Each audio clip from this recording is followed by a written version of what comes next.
భూనివాసులందరి పేర్లు ఆయన మరి గొర్రెపిల్ల జీవ గ్రంథంలో ఎప్పుడు రాశాడట?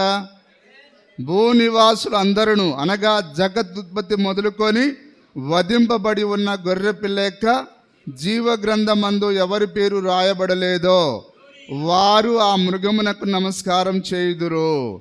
మృగం అనగా ఏంటిది చెప్పండి? మృగం అనగా వాక్యము కానిదంతా మృగమే. హల్లెలూయా. చూడండి, ఈరోజు ప్రజలు వారు మరి ఏదో చేస్తున్నామని అనుకుంటున్నారు, కానీ వాక్య ప్రకారంగా చూసినప్పుడు అది మృగం యొక్క ఆరాధన. హల్లెలూయా. నిన్ననే కాదు సార్, తీసుకెళ్ళి గంగలో కలిపేశారు కదా. హల్లెలూయా. అంటే వాళ్ళు ఎందుకు చేస్తున్నారు ఆ విధంగా?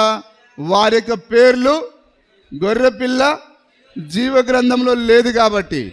ఎవరి పేరైతే గొర్రెపిల్ల జీవ గ్రంథంలో లేదో వారు మృగమునకు నమస్కారం చేయుదురు. మృగమనగా దయ్యము, దయ్యాలకు వారు నమస్కారం చేస్తారు. హల్లెలూయా. మరి దయ్యం అంటే కేవలం అదొక్కటే దయ్యం కాదు, కానీ మరి దయ్యము నీ చేతులకు రాగలదు, దయ్యము నీ శరీరంపై కూడా రాగలదు. మరి దయ్యం యొక్క కార్యాలు చాలా ఉన్నాయి, దేవుడు బైబిల్ గ్రంథంలో చెప్పాడు. కానీ ఇప్పుడున్న స్త్రీలు వాక్యం యొక్క గ్రహింపు లేకుండా ఇదేదో దాని ఏమంటారు అలంకరణ కోసం అనుకుంటున్నారు. కానీ సోదరి, నీవు అలంకరణకు ఇష్టపడుతున్నావంటే నీ పేరు గొర్రెపిల్ల జీవ గ్రంథంలో లేదని దాని అర్థం. ఎవరి పేరైతే గొర్రెపిల్ల జీవ గ్రంథంలో లేదో వారు ఆ మృగమునకు నమస్కారం చేయుదురు. హల్లెలూయా. ఇప్పుడు సినిమాలో నటించే ఆ స్త్రీలందరూ ఎవరు? వారి పేర్లు గొర్రెపిల్ల జీవ గ్రంథంలో లేదు. నిజమేనా? అందుకొరకే వారు అలంకరణ కొరకు ఇష్టపడతారు. టన్నుల కొద్ది, కేజీల కొద్ది బంగారాన్ని వారు కొనుక్కొని ధరించడానికి ఇష్టపడుతున్నారు. ఎందుకనగా వారు దాని కొరకే నిర్ణయించబడ్డారు. కానీ దేవుడు నిన్నెందుకు నిర్ణయించాడు? ఆయన ఎందుకు ఈ భూమి ఆకాశములు అణువు పరమాణువులు చంద్రుడు సూర్యుడు ఏది లేనప్పుడే నీ పేరు ఎందుకు రాశాడు? ఆయన నీవు ఆయన వాక్య ప్రకారంగా జీవించాలని. చాలామంది ఏంటనంటే బర్రె కంటే గొడ్డు కంటే దారుణంగా ఉంటారు. ఎన్ని దెబ్బలేసినా కానీ వారికి అసలు ఏమాత్రం చురుకే ఉండదు. జుట్టు కత్తిరించకూడదని ఎన్నిసార్లు చెప్పినా ఈ గేదెల లాంటి స్త్రీలకు అసలు బుర్రకే ఎక్కదు. ఏమంటారు సార్? అరే దున్నపోతు మీద వర్షం పడ్డట్టేనారా? హల్లెలూయా. మనిషికి ఒక మాట, గొడ్డుకు ఒక దెబ్బ అంటారు. కాబట్టి జుట్టు కత్తిరించకూడదంటే కత్తిరించకూడదు. సోదరి, నీ జుట్టుని కత్తిరిస్తున్నావంటే నీ పేరు గొర్రెపిల్ల జీవ గ్రంథంలో ఉందా లేదనేది సందేహం. హల్లెలూయా. ఒకవేళ ఇంతకాలం నువ్వు జుట్టుని కత్తిరిస్తున్నట్లయితే ఈ రోజు నుంచి ఈ వాక్యాన్ని నా మాటను నువ్వు విన్నప్పుడు నువ్వు పశ్చాత్తాపడి ఈ రోజు నుంచి కొత్త జీవితాన్ని ప్రారంభించాలి. ప్రభు, అయిపోయిందేదో అయిపోయింది, నేను అనవసరంగా వ్యర్థంగా జీవించాను, నీ వాక్యాన్ని అవమానపరిచాను, ఈ రోజు నుంచి నా జీవితాన్ని కొత్తగా ప్రారంభిస్తున్నాను. ఒకవేళ గొర్రెపిల్ల జీవ గ్రంథంలో నీ పేరుంటే ఆ విధంగా పశ్చాత్తాపం దగ్గరికి వస్తావు. ఒకవేళ నీ పేరు లేనట్లయితే పశ్చాత్తాపమే నీకు రాదు. నీవు నీ మార్గంలో కొనసాగి చనిపోయి పాతాళానికి వెళ్తావు. అయితే ప్రాముఖ్యమైన కార్యం ఏదనగా నీ పేరు గొర్రెపిల్ల జీవ గ్రంథంలో ఉందా లేదనేదే ప్రాముఖ్యమైన కార్యం. హల్లెలూయా. ఎందుకు మనం అందరితో పాటు ఈ లోక సంబంధమైన కార్యాలను సెలబ్రేషన్ చేయట్లేం? ఎందుకు చెప్పండి? దేవుడు మన పేరును ఆయన గొర్రెపిల్ల జీవ గ్రంథంలో రాశాడు. ఆయన ఈరోజు మన పట్టణంలో ఉండే ప్రజలకు మనకేమైనా తేడా ఉన్నదా? వారికి ఉన్న రక్త మాంసములే మనకున్నాయి, వారికి ఉన్నటువంటి లక్షణాలే మనకున్నాయి. మనమేమి వారికంటే ప్రత్యేకమైన వారము కాదు. హల్లెలూయా. కానీ వారిలో నుంచి మనల్ని ప్రత్యేకించినది ఏది? అదే దేవుని యొక్క కృప, అదే దేవుని యొక్క ప్రేమ, అదే దేవుడు జగత్పునాది వేయబడక ముందే తన యొక్క జీవ గ్రంథంలో మన పేరును రాయుట. అదొక్కటే మనని వేరు చేసి ఉన్నది. హల్లెలూయా. అందుకొరకే నువ్వు ఈ స్థలంలో ఉన్నావు, వారు నానా రకాలైన స్థలాల్లో ఉన్నారు.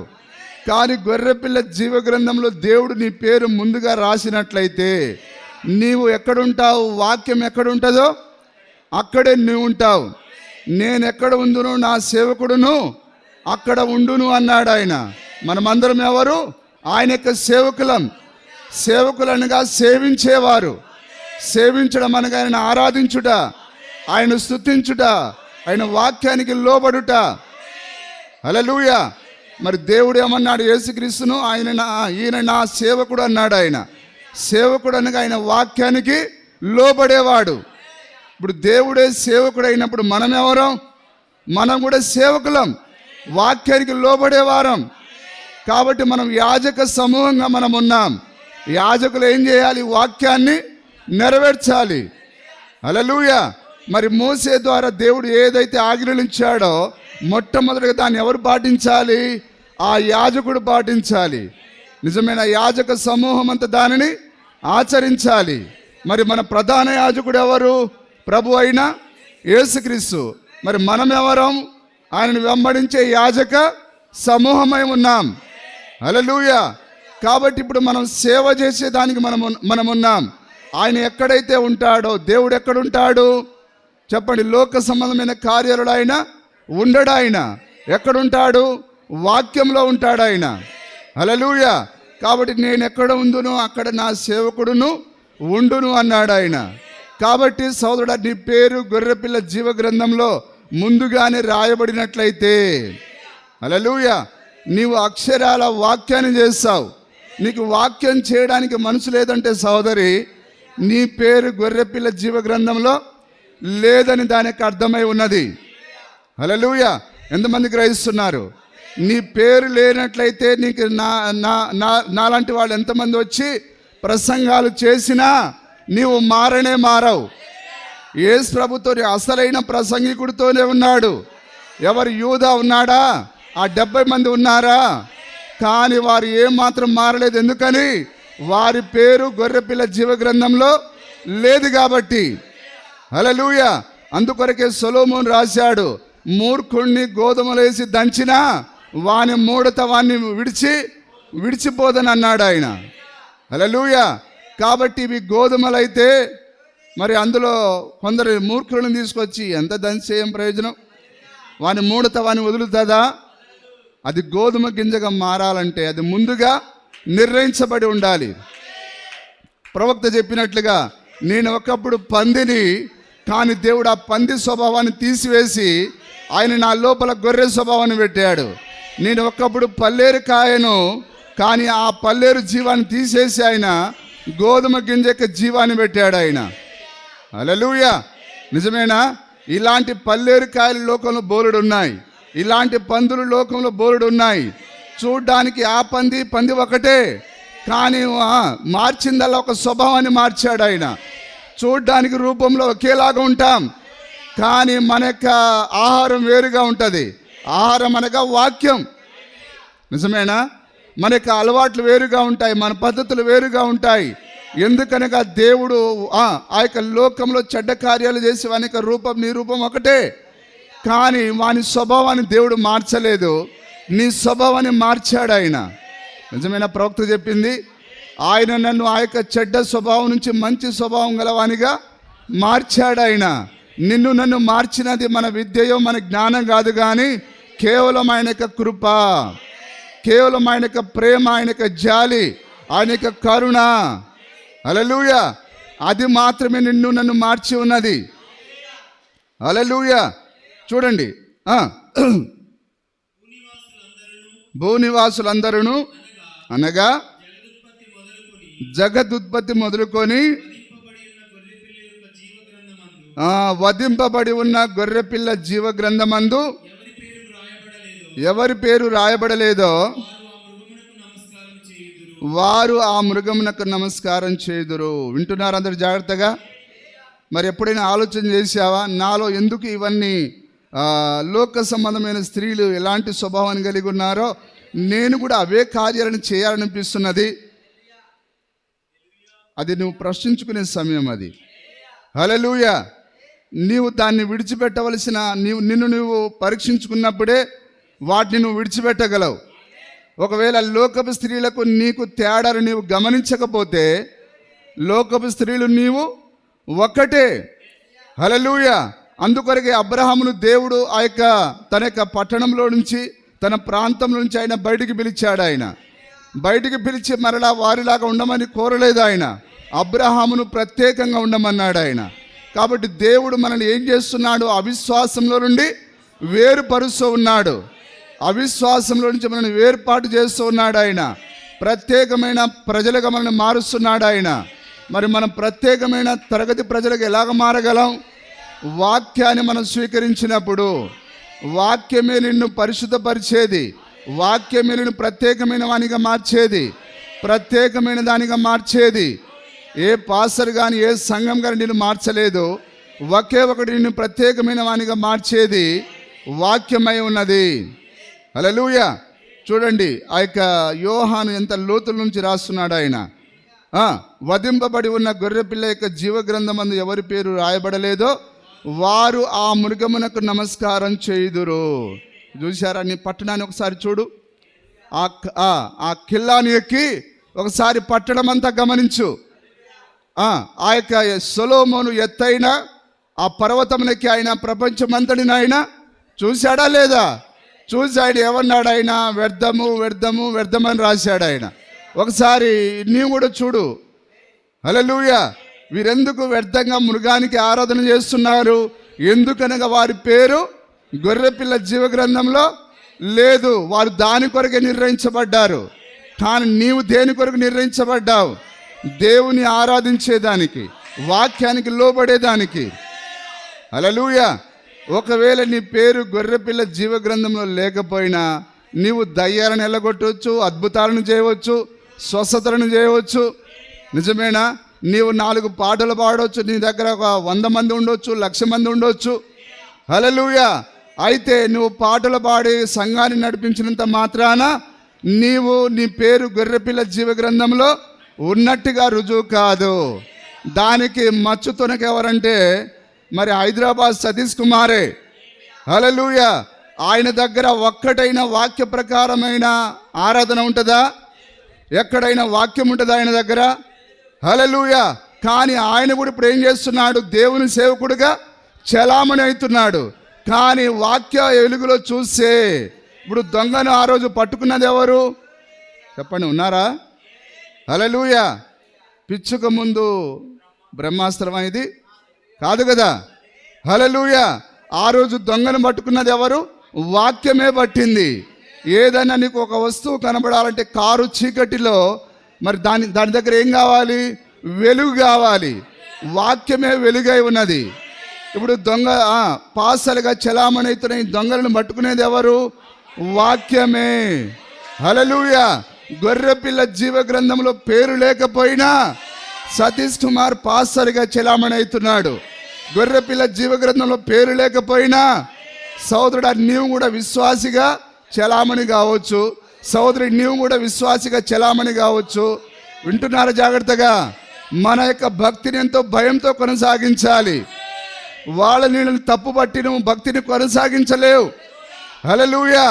కాబట్టి నీవు వాక్యంతో నేను సరిగా ఉన్నానా లేదనేది నిన్ను నీవే పరీక్షించుకోవాలి.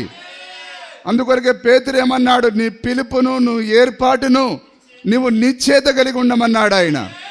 హల్లెలూయా. ప్రభువా, నన్ను పిలిచింది నీవేనా? లేకపోతే నా భర్త యొక్క బలవంతం ద్వారా, నా భార్య యొక్క బలవంతం ద్వారా, నా యొక్క పిన్ని యొక్క బలవంతం ద్వారా వెళ్తున్నానా? హల్లెలూయా. నిజమేనా?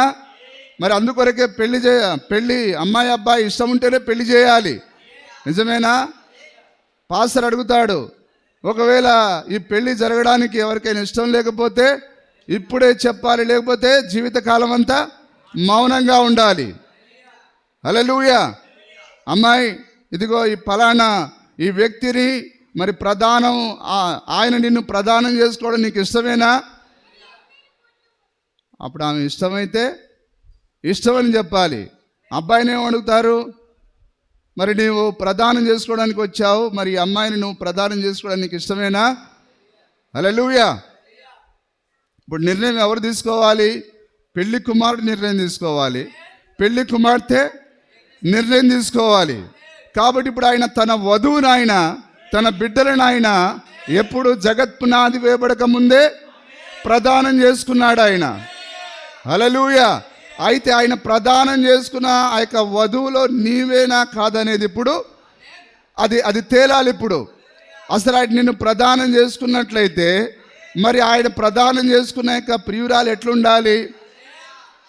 లోకపు స్త్రీని నిన్ను పక్కన పెడితే ఆవలాగా నువ్వు కనిపిస్తే నిన్ను ఆయన ఎట్లా ప్రదానం చేసుకున్నట్లు? లోకపు పురుషుల్లాగా నువ్వు కూడా బూతులు మాట్లాడి సినిమాలు చూసి డబ్బుల దగ్గర కకృతి పడి తల్లిదండ్రుల పైన తిరుగుబాటు చేసి డబ్బుల కొరకు గడ్డి తింటే నిన్నెట్లా ఆయన ప్రదానం చేసుకున్నట్టు? హల్లెలూయా. గెట్ల దగ్గర పంచాయతీ ఏం సార్, ఎంత అది బెత్తెడు భూమి కొరకు అన్నను కసక్కన తండ్రిని రోకల బండతో మోది చంపేస్తున్న దుర్మార్గుల కాలం ఇది. దాని వలన ఏ ఉపయోగం? అది లోకం అలాగే చేసి నువ్వు కూడా అలాగనే చేస్తే నీ పేరు గొర్రెపిల్ల జీవ గ్రంథంలో ఉందా? యోబులాగా మనం ఉండాలి.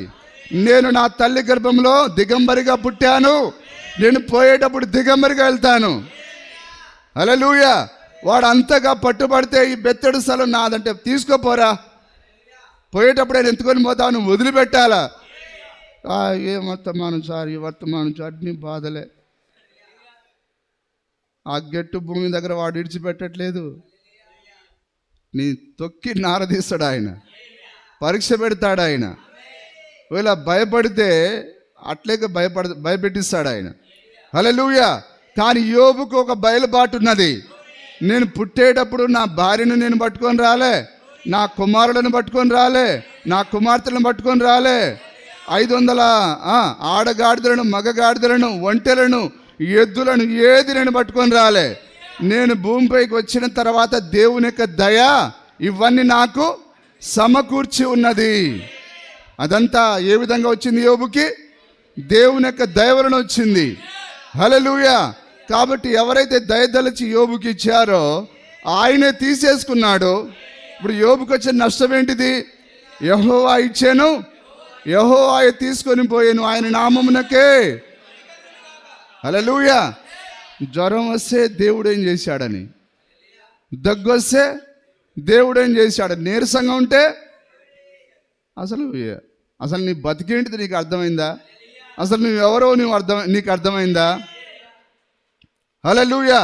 అందుకొరకు నీ పేరు గొర్రెపిల్ల జీవగ్రంథంలో ఉంటే ఏమంటావు? పౌరులాగా అంటావు. కరువైనా, ఖడ్గమైనా, వస్త్రహీనత అయినా, హల్లెలూయా, హింస అయినా, శ్రమైనా, బాధ అయినా, వేదనైనా, ఉన్నవైనా, రాబోవైనా, హల్లెలూయా, దేవుని ప్రేమ నుంచి ఎడబాపేది ఏది లేదు. అంటే నీ యొక్క ఒక అంగుళం స్థలం పోతే జీవం పోతుందా? ఏమైనా 1,00,000 రూపాయలు డబ్బులు పోయినాయి అనుకోండి, నిత్య జీవం ఏమైనా పోతుందా? దేవుని ప్రేమ ఏమైనా విడిచిపెడుతుందా? పౌలు గారు అందుకే రాస్తున్నాడు ఆయన, దేవుని ప్రేమ నుంచి ఏది కూడా ఎడబాపలేవు. అది ఆ పాయింట్ మనం పట్టుకోవాలి. నీ పేరు గొర్రెపిల్ల జీవగ్రంథంలో ఉంటే నువ్వు వాక్యం గారు గట్టిగా నిలబడతావు. హల్లెలూయా. అందరు జాగ్రత్త వింటున్నారా? ఓకే, పూర్తిగా చదువుదాం ఆ వాక్యాన్ని. తర్వాత మనం 17వ అధ్యాయం చదువుదాం. 17వ అధ్యాయం 8వ వచనం. 17:8. నీవు చూచిన మృగముండెను గాని ఇప్పుడు లేదు, పైకి వచ్చుటకును సిద్ధముగా ఉన్నది. భూనివాసులలో, ఇప్పుడు భూనివాసులు అంటే చెప్పండి, అన్ని దేశాలు వస్తాయి. వింటున్నారు అందరూ? ప్రపంచంలో ఉండే 7 ఖండాల్లో ఉండే ప్రజలందరూ భూనివాసులు. భూమి పైన తప్ప జీవం మరి ఎక్కడ లేదు, భూమి పైన మాత్రమే జీవం ఉన్నది. మరి ఓఫీర్ తాత చెప్పినట్టుగా మరొక గ్రహాంతరవాసులు ఉన్నారని ఆ పిచ్చి తాతకి ఏం తెలియదు. ఏ గ్రహాంతరవాసులు లేరు, ఏ ఏలియన్స్ లేరు. ఉన్న జీవం అంతా భూమిపైనే ఉన్నది. దేవుడు భూమిని ఎందుకు తయారు చేశాడంటే మనుషులకు నివాస యోగ్యముగా ఉండేదానికి దీన్ని సృజించాడు ఆయన. మరెక్కడ జీవం లేదు. హల్లెలూయా. మొదలుకొని ఎవరి పేరు రాయబడలేదో వారు ఆ మృగముండెను గాని ఇప్పుడు లేదు. ఆశ్చర్యపడుదురు. హల్లెలూయా. దేవుని నామానికి మహిమ కలుగును గాక. చూడండి మరొక మాట మనం చదువుదాం. 20 అధ్యాయం 12 వచనం, ప్రకటన గ్రంథము 20:12. త్వరగా. మరియు గొప్పవారేమి, గొప్పవారంటే మరి అమెరికా ప్రెసిడెంట్ అనుకుందాం, మరి కొద్దివారంటే ఏదన్నా ఒక చిన్న దీవి యొక్క ప్రెసిడెంట్ అనుకుందాం. గొప్పవారేమి, కొద్దివారేమి, మృతులైన వారందరూ. సార్ ఇది జ్ఞాపకం పెట్టుకుంటున్నారా? ఏముందిలే సార్, చచ్చాక కిందిగో మీదిగో అని అనుకోకండి. కానీ దేవుని ఎదుట మనమందరం నిలబడాలి. గొప్పవారేమి, కొద్దివారేమి, మృతులైన వారందరూ. దేవుడు చచ్చిపోయాడు కాబట్టి విడిచిపెట్టేవాడు కాదు ఆయన. హల్లెలూయా. నీవు ఆయన ఆరాధన చేయనందున, ఆయన వాక్యాన్ని గైకొననందున నిన్న ఆయన ఆ యొక్క తీర్పులో నిలబెడతాడు ఆయన. హల్లెలూయా. ఎంతమంది తల్లిదండ్రులు బిడ్డల కొరకు ఆసక్తి కలిగి ఉన్నారు? ప్రభువా, నా కుమారుడు వయసు వచ్చింది కానీ అతడు మారు మనసు పొందట్లేడు, దేవుని నీ యొక్క వాక్యాన్ని చదవలేకపోతున్నాడు, వర్తమానం చదవలేకపోతున్నాడు. ప్రభువా, నా కుమారుడు యేసుక్రీస్తు నామములో బాప్తిసం పొందే విధంగా కృప చూపించు ప్రభువా. ఏం సార్, ఏం ప్రార్థన చేస్తాం? డబ్బులు కావాలి. చచ్చిపోయాక నేను తగలబెట్టడానికి కూడా డబ్బులు పనికిరావు. చదువుకోకపోతే ఏమన్నా నష్టమా? ఏం సార్, 1 సంవత్సరం బడికి పంపించలే, ఏమన్నా నష్టం వస్తుందా? దావీదు అందరూ బడికి పోతా ఉంటే, నాయన నువ్వు ఎంత కపటి, నువ్వు నన్ను గొర్రెలకు పంపించి అన్నలనేమో అందరిని మిలిటరీలో పెట్టినావు, నువ్వు ఎంత స్వార్థపరుడు అని అనలేదు ఆయన. తండ్రి ఏం చెప్పాడో పోయి గొర్రెలు కాసుకున్నాడు. కానీ అన్నల కంటే ఎక్కువ పేరు ఎవరికి వచ్చింది? దావీదుకే వచ్చింది. హల్లెలూయా. దేవుని నామానికే మహిమ కలుగును గాక. తల్లిదండ్రుల యొక్క మాట వినేవాళ్లకు మాత్రమే ఆశీర్వాదం అండి. తల్లి చెప్పినప్పుడు ఎందుకు లోబడరు? పందుల్లాగా 3 పూటల మెక్కి మొబైల్ ఫోన్ పట్టుకొని, అరే నీకు మృగానికి ఏం తేడా ఉందిరా? విచక్షణ జ్ఞానం లేకపోతే, బైబిల్ చదవాలని సోయి లేకపోతే ఇంకేం చదువుతావు? తల్లిదండ్రుల మాట వినకపోతే ఏం చేస్తావు? నీకు సుఖమైన నిద్ర ఎక్కడి నుంచి వచ్చింది? నీకు తిండి ఎక్కడి నుంచి వస్తున్నది? వారం చికెను లేకపోతే కోడిగుడ్డు అదో ఇదో ఎక్కడి నుంచి వస్తున్నాయి? తల్లిదండ్రులు కష్టపడి ఊరికే నేను పందిని పోషించినట్టు పోషించాలా? నేను కొద్ది కూడా ఆలోచన లేదా? నేను ఎట్లా బతుకుతున్నా ఈ భూమిపై నేను ఆలోచన చేసేది లేదా? పట్టుకుంటే ఫోన్లో ఏముంటుంది, దాంట్లో 24 గంటలు ఏముంటుంది? కాబట్టి పిల్లలారా జాగ్రత్తగా దేవుని యొక్క వాక్యాన్ని గమనించండి. బాలుడు నడవలసిన త్రోవను వానికి నేర్పించమని దేవుని వాక్యం రాయబడి ఉన్నది. మోసే తల్లి, బిడ్డ బాగా చదువుకో, మరి ఐగుప్తు ధనం అంతా సంపాదించి మన దేశానికి పట్టుకొని రా. ఆమె అది కోరుకోలేదు. కానీ మోసే ఎవరో, ఏ జాతికి చెందినవాడో, అతడు ఏ ఉద్దేశం వరకు పుట్టాడో అది ఆమె నేర్పించి ఉన్నది. హల్లెలూయా. కానీ నువ్వు చదువుకోవడం ద్వారా నువ్వు దేవుని రాజ్యానికి వెళ్తావని గ్యారంటీ ఏమీ లేదు. కానీ దేవుని వాక్యాన్ని వినడం ద్వారా దేవుని రాజ్యానికి వెళ్ళగలవు.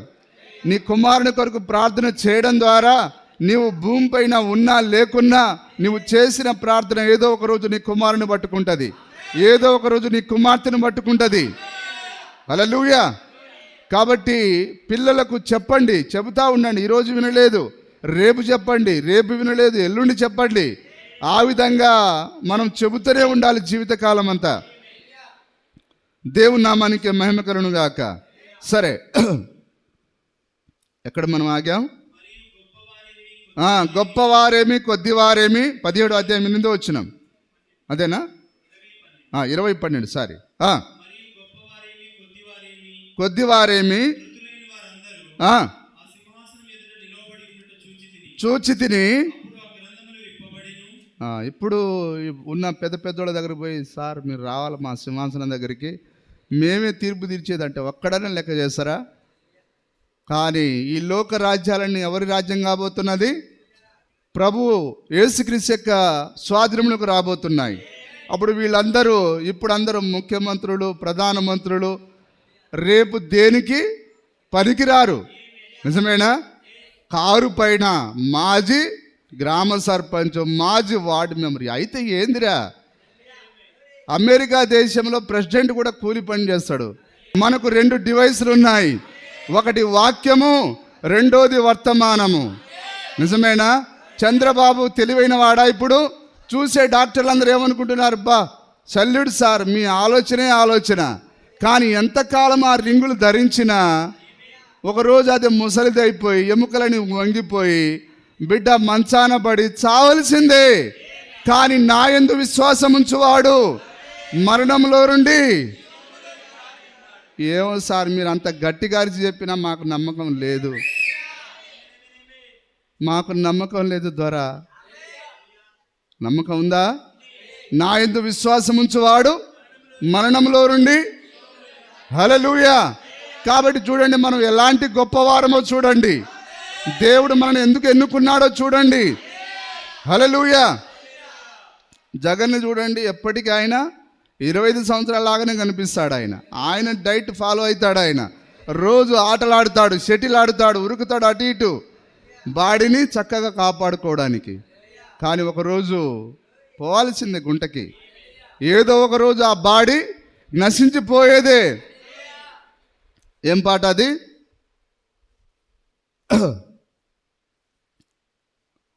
అది మన సమాధిలో చేసేటప్పుడు పాడతారు కదా, పువ్వు లాంటిది జీవితం.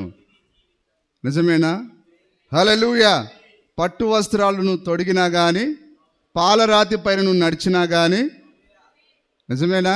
ఏదో ఒక రోజు వాడిని పాడ మోయాల్సిందే. ఏదో ఒక రోజు తీసుకెళ్ళి ఊరి బయట వాడిని పాతి పెట్టడమో తగలెట్టడమో చేయాలి. మరి పాలరాతి పైన నడిచిండు కదా, పట్టు వస్త్రాలు తొడిగాడు కదా, ఒంటి నిండా బంగారం ధరించాడు కదా. మరణం ఏమంటుంది, ఓరే ఈమె ఒంటి నిండా బంగారం ధరించింది, వదిలేయరా అంటదా? వీడు పాలరాతి పైన నడిచిండు, వదిలేయరా అని అంటదా? నువ్వు ఎవడివైతే నాకెదురా, నీకంటే గొప్పోడు ఇక్కడ ఉన్నాడు చూడు. ప్రపంచాన్ని ఏలిన నెబుకద్నెజర్, రోమా సామ్రాజ్యాన్ని ఏలిన ఆ యొక్క హేరోదులు ఇక్కడ ఉన్నారు, ఆ ది గ్రేట్ ఆ యొక్క ఐగుప్తు యొక్క ఫరోలు ఇక్కడ ఉన్నారు. నువ్వు ఎవడివైతే నాకేందని అంటది మరణం. మరణానికి చిన్న పెద్ద, ధనవంతుడు పేదవాడు అనేది కనికరమే లేదు. కానీ దేవునికి ఉన్న కనికరం దానికి లేదు అసలు. Praise the lord. హల్లెలూయా. వాడు అప్పుడే కెవ్వున ఏడిచే బిడ్డ కాబట్టి విడిచిపెడదాం అనుకోడు. వాడు పురిటి బిడ్డను కూడా వాడు చంపేస్తాడు. అంటే అంత కఠినాత్ముడు మరణం అనేవాడు, ఆ దయ్యం అంత కనికరం లేనివాడు. హల్లెలూయా. సరే చూడండి, చదవండి సార్. కొద్దివారేమి మృతులైన వారందరూ చూచి తిని గ్రంథములు ఇప్పబడెను.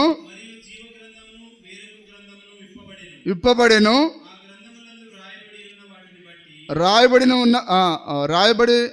వాటిని బట్టి, అదేనా? రాయబడి ఉన్న వాటిని బట్టి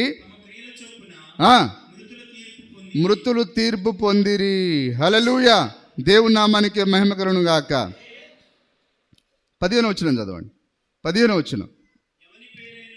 ఎవని పేరైనను జీవ గ్రంథమందు రాయబడినట్టు కనబడని ఎడల, నీవు ఎన్ని గొప్ప కార్యాలు చేసావా లేదనేది కాదు అక్కడ.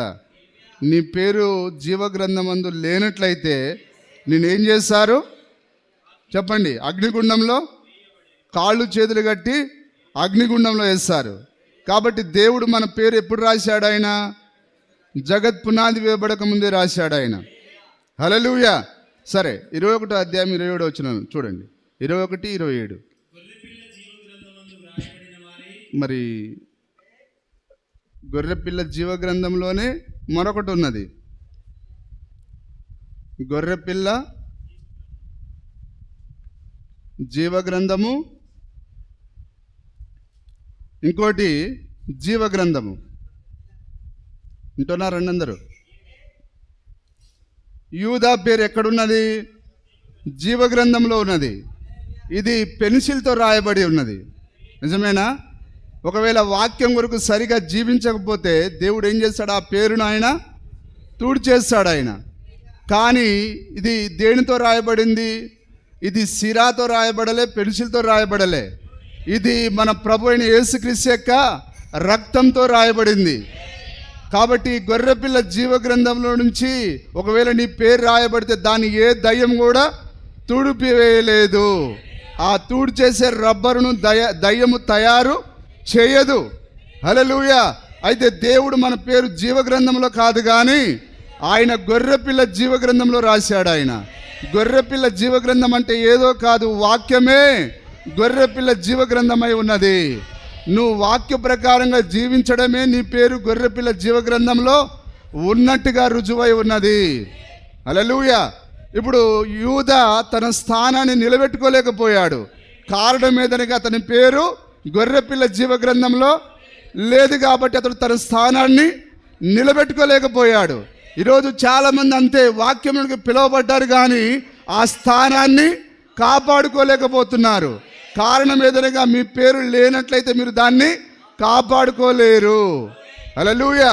అయితే గొర్రెపిల్ల జీవ గ్రంథంలో పేరు లేకపోయినా నువ్వు అద్భుతాలు చేస్తావు, దయ్యాలను ఎల్లగొడతావు, నువ్వు పాటలు పాడుతావు, సంఘాలను నడిపిస్తావు, సంస్థను ఏర్పాటు చేస్తావు. హల్లెలూయా. మనం దాన్ని చూడొచ్చు ఆ వాక్యంలో. మత్తయి సువార్త 7వ అధ్యాయం 21 వచ్చిన ఒకసారి చూద్దాం. మత్తయి సువార్త 7:21 చదవండి. ప్రభువా ప్రభువా పిలుచు ప్రతి వాడును పరలోక రాజ్యంలో ప్రవేశింపడు కానీ చిత్త ప్రకారం అనగా, చిత్తం అనగా ఏమిటి? వాక్యమే దేవుని యొక్క చిత్తము. చెప్పండి, అందరికి అర్థమవుతుందా?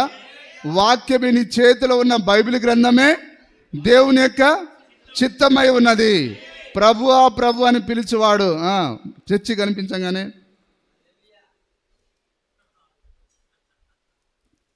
ఇట్లా ఉంగరానికి ముద్దు పెట్టుకోవడం, అట్లా పరలోకాలు పోలేవు.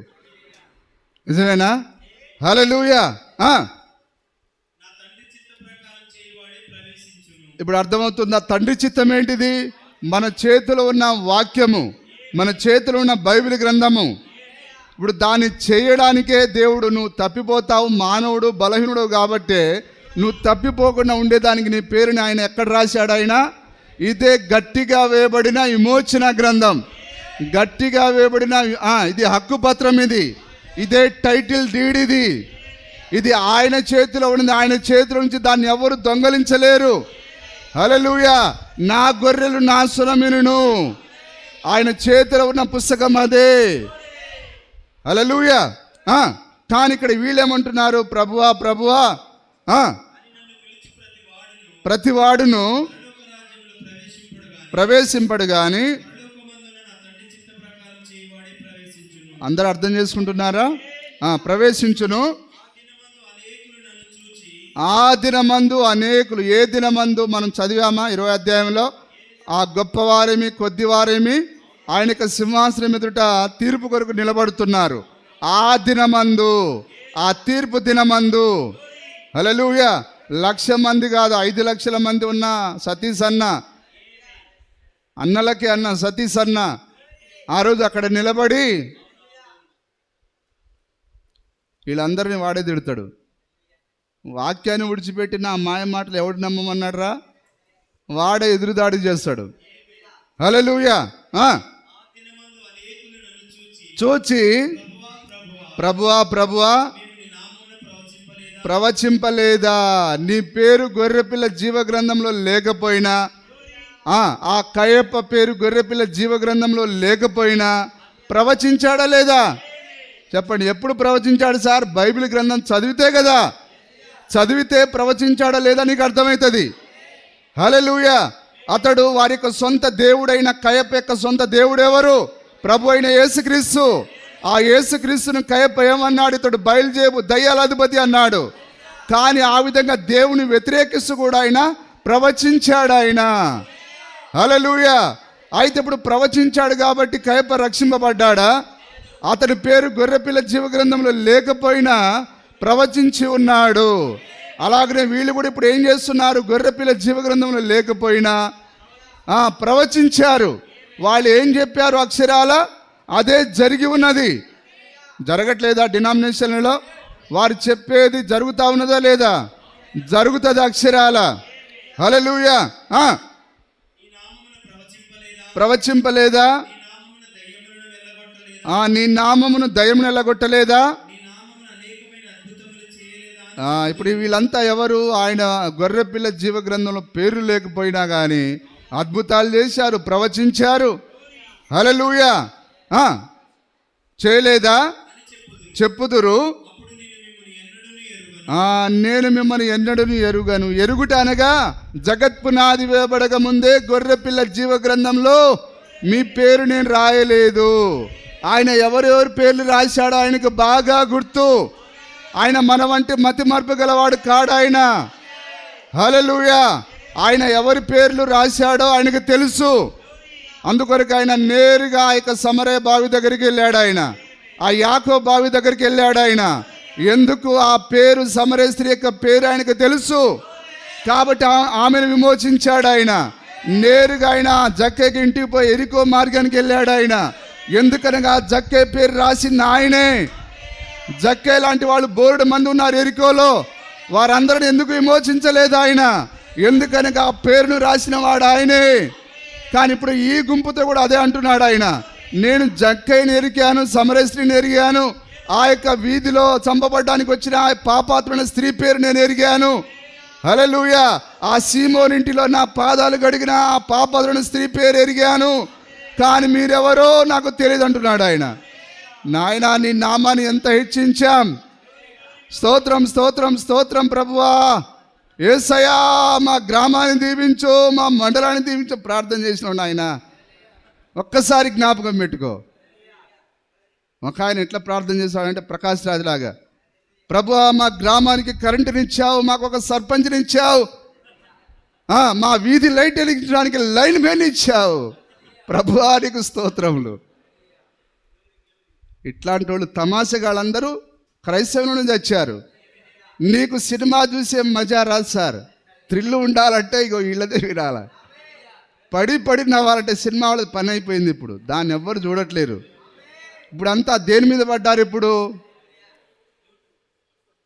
హల్లెలూయా.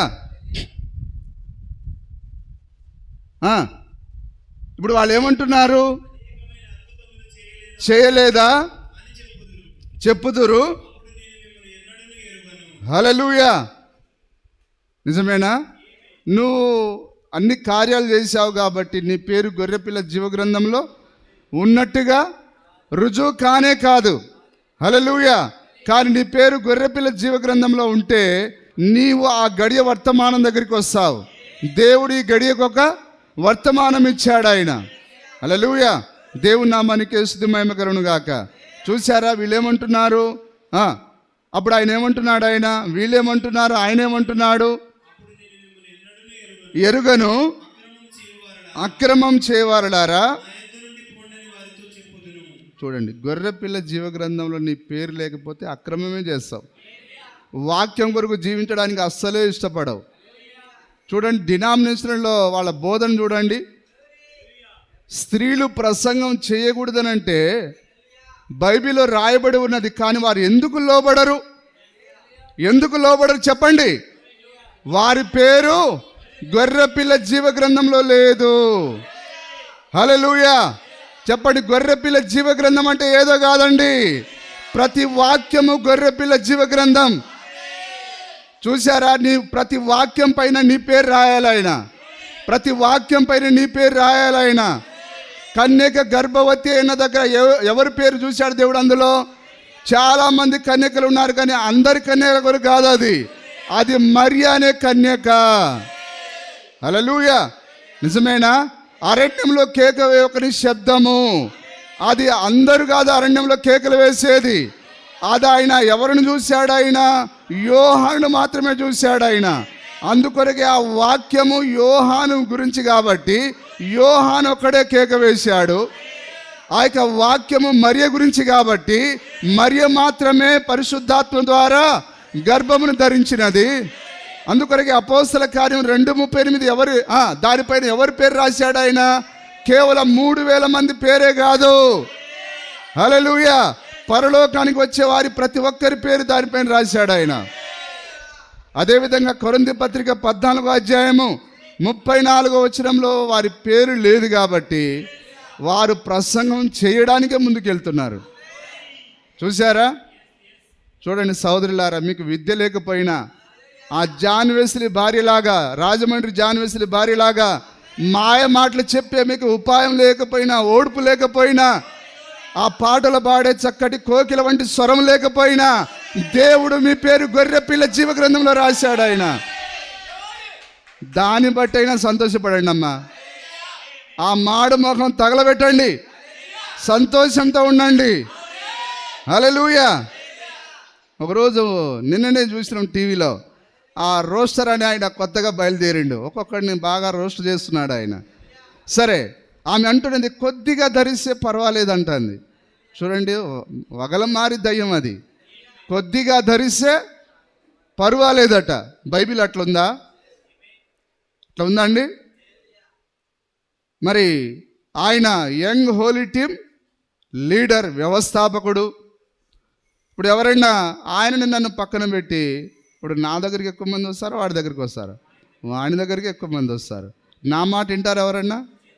కానీ నా మాట కాదు, అది వాక్యంలో ఉన్నది. ఇప్పుడు వాడు అదే బైబిల్ పట్టుకొని స్త్రీలు ప్రసంగం చేసినా పర్వాలేదని అంటాడు. బైబిల్ వాడి చేతిలో ఉంటుంది, నా చేతిలో ఉంటుంది. నేను లేదు నాయన, పౌలు గారు ఎట్లా చెప్పాడు, మీరెవరు నమ్మ? లేదు సార్, అంత పెద్దయ్య గారు చెప్తాడు, మేము అటే పోతాం. నిజమేనా కాదా? హల్లెలూయా. చూడండి ఒకసారి 14:34 ఒకసారి చదవండి. 14:34. సంఘము అనగా స్త్రీలు పురుషులు కూడుకున్నదే సంఘం. అందరూ అర్థం చేసుకుంటున్నారా? స్త్రీలు పురుషులు కలిసి ఉన్నదే సంఘం. సంఘం అంటే అచ్చం స్త్రీలతో ఉండదండి, అచ్చం పురుషులతో ఉండదు. స్త్రీలు పురుషులు కుటుంబాలు కలిసేనే సంఘమై ఉన్నది. నిజమేనా? బైబిల్లో మొట్టమొదటిగా మహిళా మండలి సభ ఏర్పాటు చేసింది ఎవరో తెలుసా? ఎవరు? యెజబెల్ కాదు సార్, అహస్వేరోషు యొక్క భార్య వస్తి. నిజమేనా? అప్పుడు ఆ రాజుకి కోపం వచ్చి ఏం చేశాడు ఆయన? విడాకులు ఇచ్చేసాడు ఆయన. హల్లెలూయా.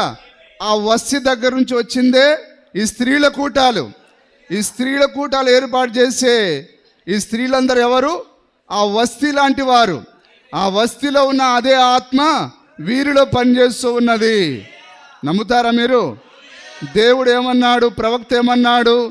దేవుడు మనుషులను తీసేస్తాడు కానీ ఆత్మను తీసివేయడు. నిజమేనా? ఏలియాలో ఏ ఆత్మ ఉన్నదో అదే ఆత్మ ఎలీషా మీదకి వచ్చింది, అదే ఆత్మ యోహాను మీదకి వచ్చింది, అదే ఆత్మ ఈ కాలపు ప్రవక్త పైకి వచ్చింది. నిజమేనా? హల్లెలూయా. కాబట్టి యూదా చనిపోయిన తర్వాత మరి యూదా వెళ్ళిపోయాడు కానీ ఆత్మ పోయిందా? అది ఇంకా ఎవరైతే డబ్బుల కొరకు ఆశపడతారో వారి లోపల అది ఇంకా పనిచేస్తున్నది. హల్లెలూయా.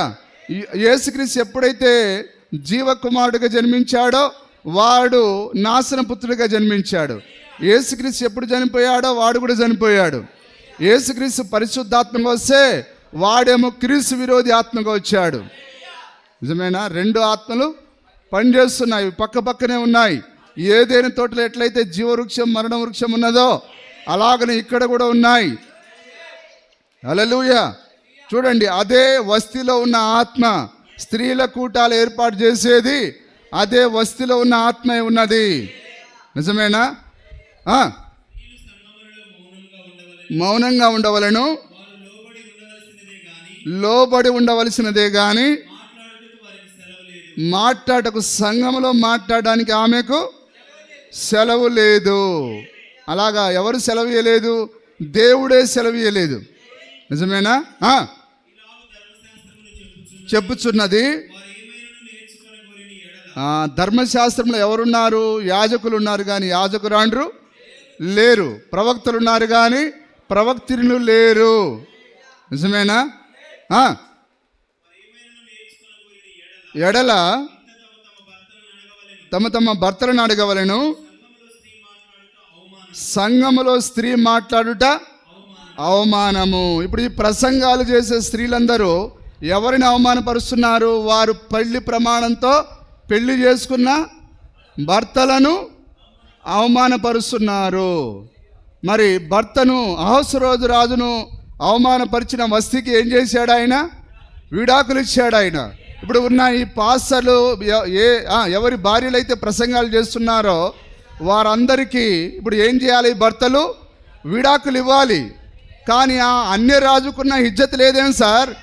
ఆ చీము రక్తం లేదేమి? హల్లెలూయా. వీళ్ళు ఒక్క క్షణం కూడా పాస్టర్లుగా చెలామణి కావడానికి ఏమాత్రం హక్కు లేదు. నిజమేనా? భర్తలను అవమానపరుస్తున్న భార్యలు, కానీ లోకానికి ఎట్లా కనిపిస్తున్నారు వాళ్ళు? తీయటి అమ్మగారులు. ఎంత చక్కగా ఉందో, ఎంత ముద్దుగున్నదో. పెదాలకు లిప్స్టిక్ పెట్టుకొని ముఖానికి కేజీ, ఏం సార్ కేజీ కాదు, ఎక్కువనే ఉంటుందేమో, 1 టన్ను కొద్దీ మేకప్ వేసుకొని వగలమారి మాటలు, మాయదారి మాటలు మాట్లాడి స్త్రీలందరినీ అక్కడ నిలబెడుతున్నారు.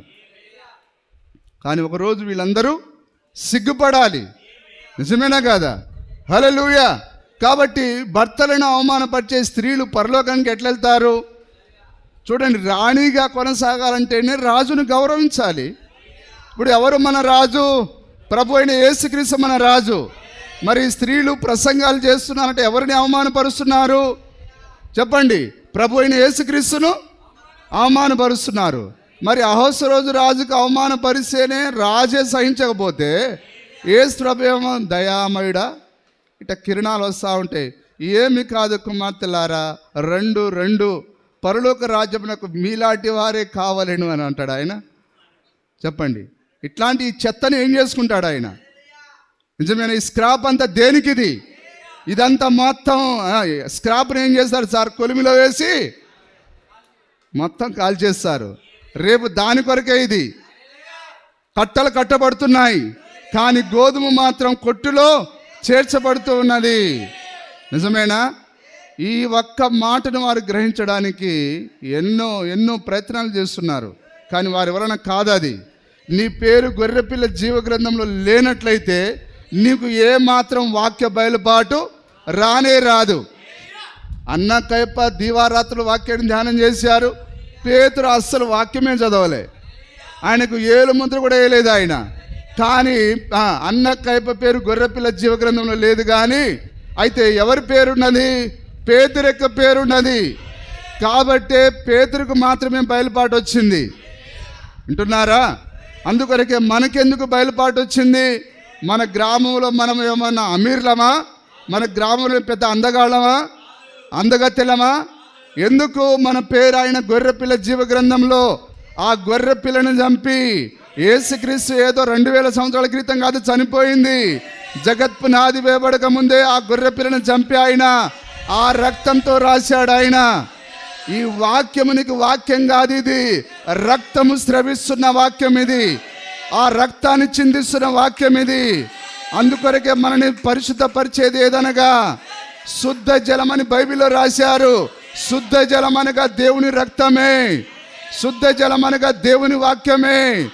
రక్తమును స్రవిస్తున్న వాక్యాలను పట్టుకొని ఉన్నావు. హల్లెలూయా. కానీ వాళ్ళు ఏం చేస్తున్నారు? వాక్యాన్ని కాలు కింద వేసి తొక్కుతున్నారు. నిజమేనా? వారు దానిని హత్తుకొనడానికి బదులుగా దాన్ని కాలు కింద వేసి తొక్కుతున్నారు దానిని. ఆ విధంగా హెబ్రీ పత్రికలో ఉన్నది. ఎవరికైనా గుర్తున్నదా అది? సరే, ఎవరైనా తీసే చదవండి. ఓకే, మనం ముందుకెళ్దాం. చదవండి సార్, అది చదవండి. దేవుని వాక్యం ఎక్కడికి తీసుకెళ్తున్నాడు పౌలు గారు? ఏదైనా తోటలోకి తీసుకెళ్తున్నాడు. చెప్పండి, జ్ఞానవంతులారా చెప్పండి. మొట్టమొదటగా దేవుడు ఎవరిని సృజించాడు? ఆదామును ఆయన నేల మండితో నిర్మించాడు. ఆయన దేనితో నిర్మించాడు? నేల మండితో నిర్మించి ఆ యొక్క వాక్యపు ఆదామును అందులో తొడిగించి, ఇదిగో ఆదాముకు ఆయన వాక్యాన్ని ఇస్తున్నాడు. ఆయన ముందు జీవవృక్షాన్ని ఉంచాడు, మంచి చెడుల వృక్షాన్ని ఉంచాడు. వాక్యాన్ని ఇస్తున్నాడు ఆదాముకి, ఇదిగో దీన్ని నువ్వు తినాలి, దీనిని నీవు తినకూడదు, తినమును నిశ్చయంగా చచ్చేదవు. అంటే పౌలు గారు ఎక్కడి నుంచి మాట్లాడుతున్నాడు? ఏదైనా తోటలో మొట్టమొదటిగా వాక్యం ఎవరికి ఇవ్వబడింది? నిజమైన మొట్టమొదటి ఆజ్ఞ ఆదాముకి ఇవ్వబడింది. మొట్టమొదటిగా ఆజ్ఞను అతిక్రమించిన వాడు ఆదాము. హల్లెలూయా. అందుకొరకే పౌలు గారు మాట్లాడుతున్నాడు, వాక్యం ఎదురుండియే బయలు వెళ్ళేనా. ఒకవేళ ఇద్దరికి ఇచ్చేదైతే ఆదామును హవ్వను పక్క నిలబెట్టి ఇద్దరికి ఇచ్చేవాడు ఆయన. కానీ ఆయనది యుగ యుగాలలో తరతరాల్లో అట్లే కొనసాగాలి కాబట్టి ఆయన మొట్టమొదటిగా ఆదాముకి ఇచ్చినట్లయితే ఆయన ప్రతి యుగంలో ఆయన అలాగనే పురుషులకే ఇవ్వాలి ఆయన. అందుకొరకే పౌలు గారు ప్రశ్నిస్తున్నాడు, వాక్యం ఎవరికి వచ్చింది? స్త్రీలకు వచ్చిందా, పురుషులకు వచ్చిందా? హల్లెలూయా. మీ యొద్ద నుండి బయలు వెళ్ళేనా? మీ యొద్దకు మాత్రమే వచ్చేనా? తాను ప్రవక్తనని అయినను, తాను అంటే ఎవరు? పౌలు గారు. పౌలు గారు ఎవరు? ప్రవక్త. వింటున్నారా? పౌలు గారు ప్రవక్త, ప్రవక్తని అయినను ఆయన ఆత్మ సంబంధి. ఇప్పుడు పౌలు గారికి ఏమున్నది? ఆత్మిక నడిపింపు ఉన్నది. ఆత్మ నడిపింపు ఎవరికి ఉంటుంది? ప్రవక్తలకు ఉంటుంది. ఇప్పుడు అన్నీ చెప్తున్నాడు ఆయన, నేను ప్రవక్తను, నేను ఆత్మ సంబంధినని మీరు భావిస్తే ఇప్పుడు ఆ యొక్క 14:34 వచ్చిన ఏంటిదట? అది ప్రభు యొక్క ఆజ్ఞలు. స్త్రీలు ప్రసంగం చేయకూడదని ప్రభు యొక్క ఆజ్ఞ. హల్లెలూయా. ఆజ్ఞ అతిక్రమమే పాపము, పాపంలో జీతం మరణమై ఉన్నది. కాబట్టి ప్రసంగాలు చేసే స్త్రీలు ఏ రోజు చచ్చినా ఎక్కడికి వెళ్తారు? కానీ వాళ్ళేమంటారు తెలుసు? సమాధి చేసేటప్పుడు మీరు పోయి చూడండి, అమ్మగారు ఎంతో సేవ చేసింది, పరలోకానికి వెళ్ళిందని అంటారు. ఇప్పుడు ఏందనంటే ఏఐ వచ్చేసేసరికి ఎవరు? ఆ యొక్క పగడాల ప్రవీణ్ చచ్చిపోయినా వాడిని పరలోకానికి పంపించారు. యేసు ప్రభు వచ్చి వాడిని భుజం పైన చేయి పెట్టి తోడుకొని పోతున్నాడు. ఏఐ ద్వారా పరలోకానికి పంపిస్తున్నారు. కానీ ఏఐ ద్వారా పరలోకానికి వెళ్ళలేవు. పోవాలంటే ఒకే ఒకటి, వాక్యం ద్వారా మాత్రమే. నేనే మార్గమును అన్నాడు ఆయన, నేనే సత్యమును జీవమును అన్నాడు ఆయన. ఆయనే పరలోకం యొక్క ద్వారమై ఉన్నాడు. ఏఐ ద్వారా నువ్వు ఎన్ని క్రియేట్ చేసుకున్నా దాని ఉన్న ఉపయోగం లేదు. ఇప్పుడు యెహెజ్కేలు చెప్పినట్టుగా ముక్కుకు తీగ తగిలిస్తున్నారు స్టైల్గా. ఇప్పుడు ఇవన్నీ ఎందుకు? పురుషులు ఏం చేయాలి? ఆ ముఖంలోనే చూడాలి. ఇప్పుడు కళ్ళలో పెట్టి కళ్ళలో కళ్ళు పెట్టి చూసి ఏమవుతుంది సార్? మోహం. అది నిజమేనా? ఆ విధంగా అది పబ్లిక్ వ్యభిచారం. అది ఇప్పుడు స్త్రీలందరూ నోటితో మాట్లాడలేరు, కేవలం కనుబొమ్మలతో, సైగలతో అట్లా మాట్లాడే వాళ్ళని ఏమంటారు? వేశ్యలు అంటారు. కనుబొమ్మలతో, సైగలతో స్త్రీ మాట్లాడకూడదు, అసహ్యం అది. సరే, ఎక్కడున్నాం మనం? చదవండి.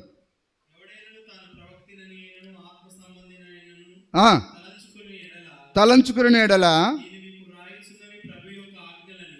ప్రభు యొక్క ఆజ్ఞలని దృఢముగా తెలుసుకునవలెను. హల్లెలూయా. ఇప్పుడు చూడండి, స్త్రీలు ప్రసంగాలు చేయడానికి అనుమతి ఉన్నదా? లేదు. కానీ ఈరోజు ఎందుకు వీళ్ళు ప్రసంగాలు చేస్తున్నారు? వారి యొక్క పేరు గొర్రెపిల్ల జీవ గ్రంథంలో లేదు కాబట్టి. అందుకొరకే వారు నానా రకాలైన సిద్ధాంతాలు, ఆచారాలు, పద్ధతులు కల్పించుకొని వారి విధానంలో వారు సేవ చేస్తున్నారు. అందుకొరకే మత్తయి సువార్త 7:21 22వ వచనంలో వాళ్ళు అన్నారు, ప్రభువా నీ నామములో అది చేయలేదా, ఇది చేయలేదా? ఆయన ఏమన్నాడు? అక్రమం చేయవారలారా, నేను మిమ్మల్ని ఎన్నడను ఎరుగను అన్నాడు ఆయన. హల్లెలూయా. ఎందుకు ఎరగడం అంటే గొర్రెపిల్ల జీవ గ్రంథంలో ఆయన ఎరగలేదు ఆయన. కాబట్టి వాళ్ళు ఎన్ని మంచి కార్యాలు చేసినా, ఎన్ని సేవలు చేసినా దేవునికి అది లెక్క కాదు. మనం చూసామా? ఆ యొక్క జీవగ్రంథమందు ఎవరి పేరును లేని ఎడల వాడు కాళ్ళు చేతులు కట్టబడి అగ్నిగుండంలో వేయబడెను. Praise the lord. హల్లెలూయా. అందుకొరకే సోదరి సోదరులారా, ఈరోజు మనం వాక్యంతో ఖచ్చితంగా ఎందుకు నిలబడుతున్నాం? మన పేరును ఆయన గొర్రెపిల్ల జీవ గ్రంథంలో రాశాడు కాబట్టి. రాశాడా? మీ పేరును చూసుకుంటున్నారా? దేవుని నామానికి మహిమకరును గాక. ఆయన ప్రతి వాక్యం పైన నీ పేరు రాశాడు ఆయన. నిజమేనా? ఇప్పుడు చూడండి, యోహానును వాళ్ళు అడిగారు, ఏయ్ నువ్వు ఎవరు అసలు అడగడానికి. కొందరు మనుషులను పంపించారు. ఒకసారి చదువుదాం అది. 1వ అధ్యాయం 19వ వచనం, యోహాను సువార్త 1:19. నీవెవడవని అడుగుటకు లేవీలను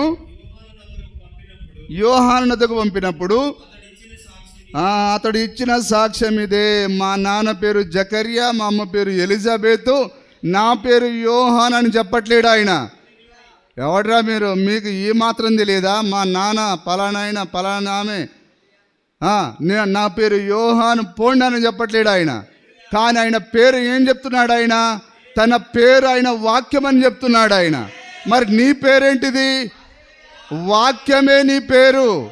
అందుకొరకు ఈమెకి ఏం పేరు పెట్టారు? వాక్య వధువు.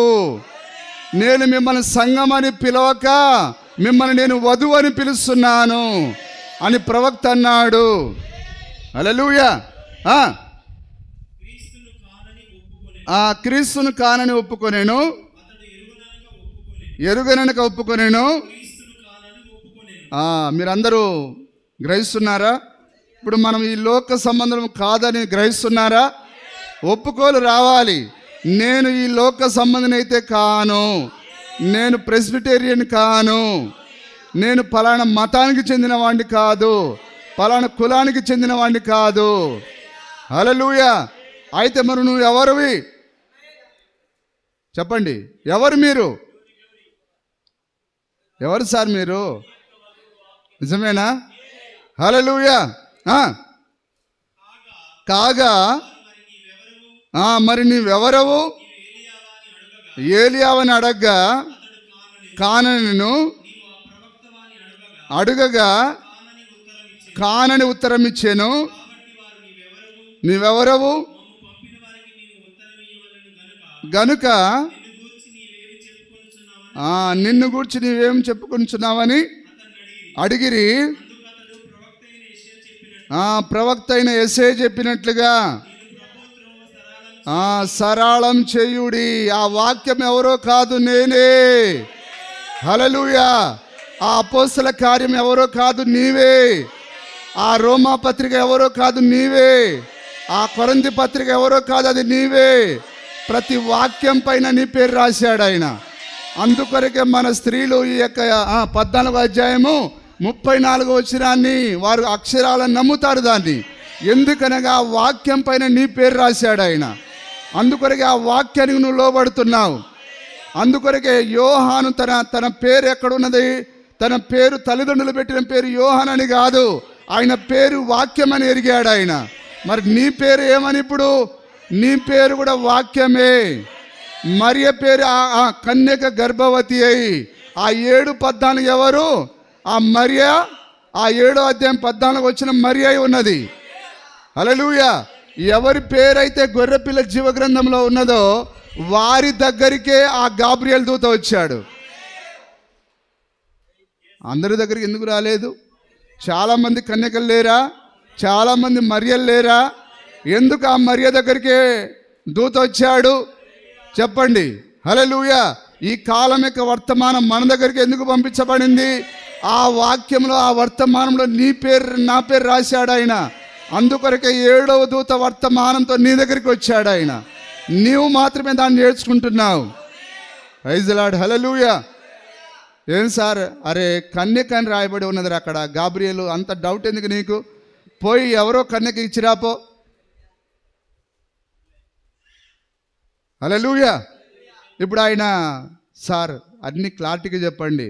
ఇదిగో నజరేతులో ఉన్న మరి ఏ పలుకుబడి లేని ఒక యేసేపుకు ప్రదానం చేయబడిన కన్యక, ఆమె దగ్గరికి, ఇదిగో ఇందులో నేను ఆమె పేరే రాశాను, నీవు ఆమె దగ్గరికి వెళ్ళాలి. హల్లెలూయా. అలాగనే నీ పేరు కూడా ఈ వర్తమానంలో జగత్పునాది ఎవడకుంది రాశాడా?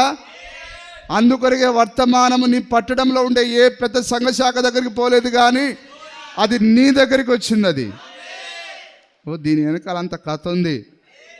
లేకపోతే ఏదోసారి యేసు ప్రభుని నమ్ముకున్నాం, మా కడుపు నొప్పి పోయింది, మా ఆయన జాబ్ వచ్చింది, మేమంతా హాయిగా సుఖ సంతోషాలతో ఉన్నాం, అందుకే యేసు ప్రభు అంటే మాకు మంచి దేవుడు అని. దాని కొరకు కాదు ఇది. హల్లెలూయా. దేవునికి ఒక ఉద్దేశం అనేది నిన్ను ఏర్పరచుకోవడానికి, నీవు ఆయన యొక్క వాక్యానికి లోబడాలని, నీవు ఆయన యొక్క చిత్తానికి లోబడాలని. హల్లెలూయా. ఈరోజు పాస్టర్లు ఏంటంటే వాక్యం చెప్పుకోవడానికి బదులుగా 1963లో ఏం జరిగింది, రాకడ అయిపోయింది. మరి అయిపోతే తమరేం చేస్తున్నారు? ఇక్కడ గాడిదలు కాసుకుంటున్నారా? గాడిదలకు పళ్ళు దోముతున్నారా? రాకడైపోతే మనకేం పని సార్? ఇక్కడ రాకడలో మనం ఆయన ముఖాముఖి చూస్తాం. ఆ యొక్క 7 దూతలు ఎందుకు వచ్చారు? ప్రవక్త స్పష్టంగా చెప్పలేదా? వారు నాకు ఆ యొక్క 7 ముద్రలను తీసుకొని వచ్చారని చెప్పలేదా? ఆ దూతలు వచ్చి బయలుపరిచేంత వరకు నాకు అందులో ఉన్నది ఏమో తెలియలేదని చెప్పలేదా? ఆయన ఏమన్నాడు? ఆ 4 జీవులను ఆయన మొదటి గుర్రం పైన ఉన్నవాడిని ప్రవక్త ఈ ముద్రలు ఇప్పబడక ముందు ఏమన్నాడు? ఆయన దేవుడు అని అన్నాడు. అది ప్రసంగం చేసి నేను రాసుకున్నాను, కానీ నాకు అది పెద్ద సబ్జెక్ట్ అనిపించలేదు.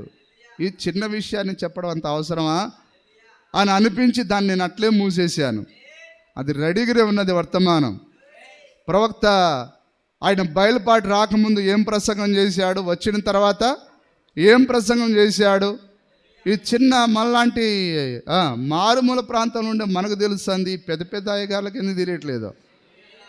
ఏ సార్, 63లో వచ్చింది కేవలం వర్తమానం. ఆ 7 ముద్రల ప్రత్యక్షత వచ్చింది. ఆ ప్రత్యక్షత దేని కొరకు? అది ఆ ప్రత్యక్షత ద్వారా నీవు ఆ గొప్ప రాకడ కొరకు సిద్ధపడాలని. 7 ముద్రలు వధువును పరిపూర్ణకు తీసుకొని వచ్చేదానికి అవి ఇప్పబడ్డాయి. కానీ అది యేసుక్రీస్తు యొక్క రాకడ కానే కాదు అది. హల్లెలూయా. దేవుని నామానికి స్తుతి కలుగును గాక. ఆ రాకడలో మనం ఆయనను ముఖాముఖిగా చూస్తాం. మన యొక్క దేహాలు మార్పు చెందుతాయి. నిజమేనా? మనం భూమిపైకి ఆ 3.5 సంవత్సరాల తర్వాత ఈ భూమి మీదకి దిగి వస్తాం. మరి 63 జరిగిపోయి 3.5 సంవత్సరాలు కాలేదా? మరి ఏది 1000 ఏళ్ళ పరిపాలన? ఎందుకు కుక్కలు గరుస్తున్నాయి? ఎందుకు మనం టన్నుల కొద్ది చికెన్లు వండుతున్నారు? ఎందుకు బార్ షాపులు ఉన్నాయి? ఎందుకు వ్యభిచారం జరుగుతున్నది? చూడండి, ఎంతో రొచ్చు మురికి ఎందుకున్నది ప్రపంచంలో. రాకడ అయిపోతే ఎందుకున్నది ఇక్కడ ఇదంతా? హల్లెలూయా.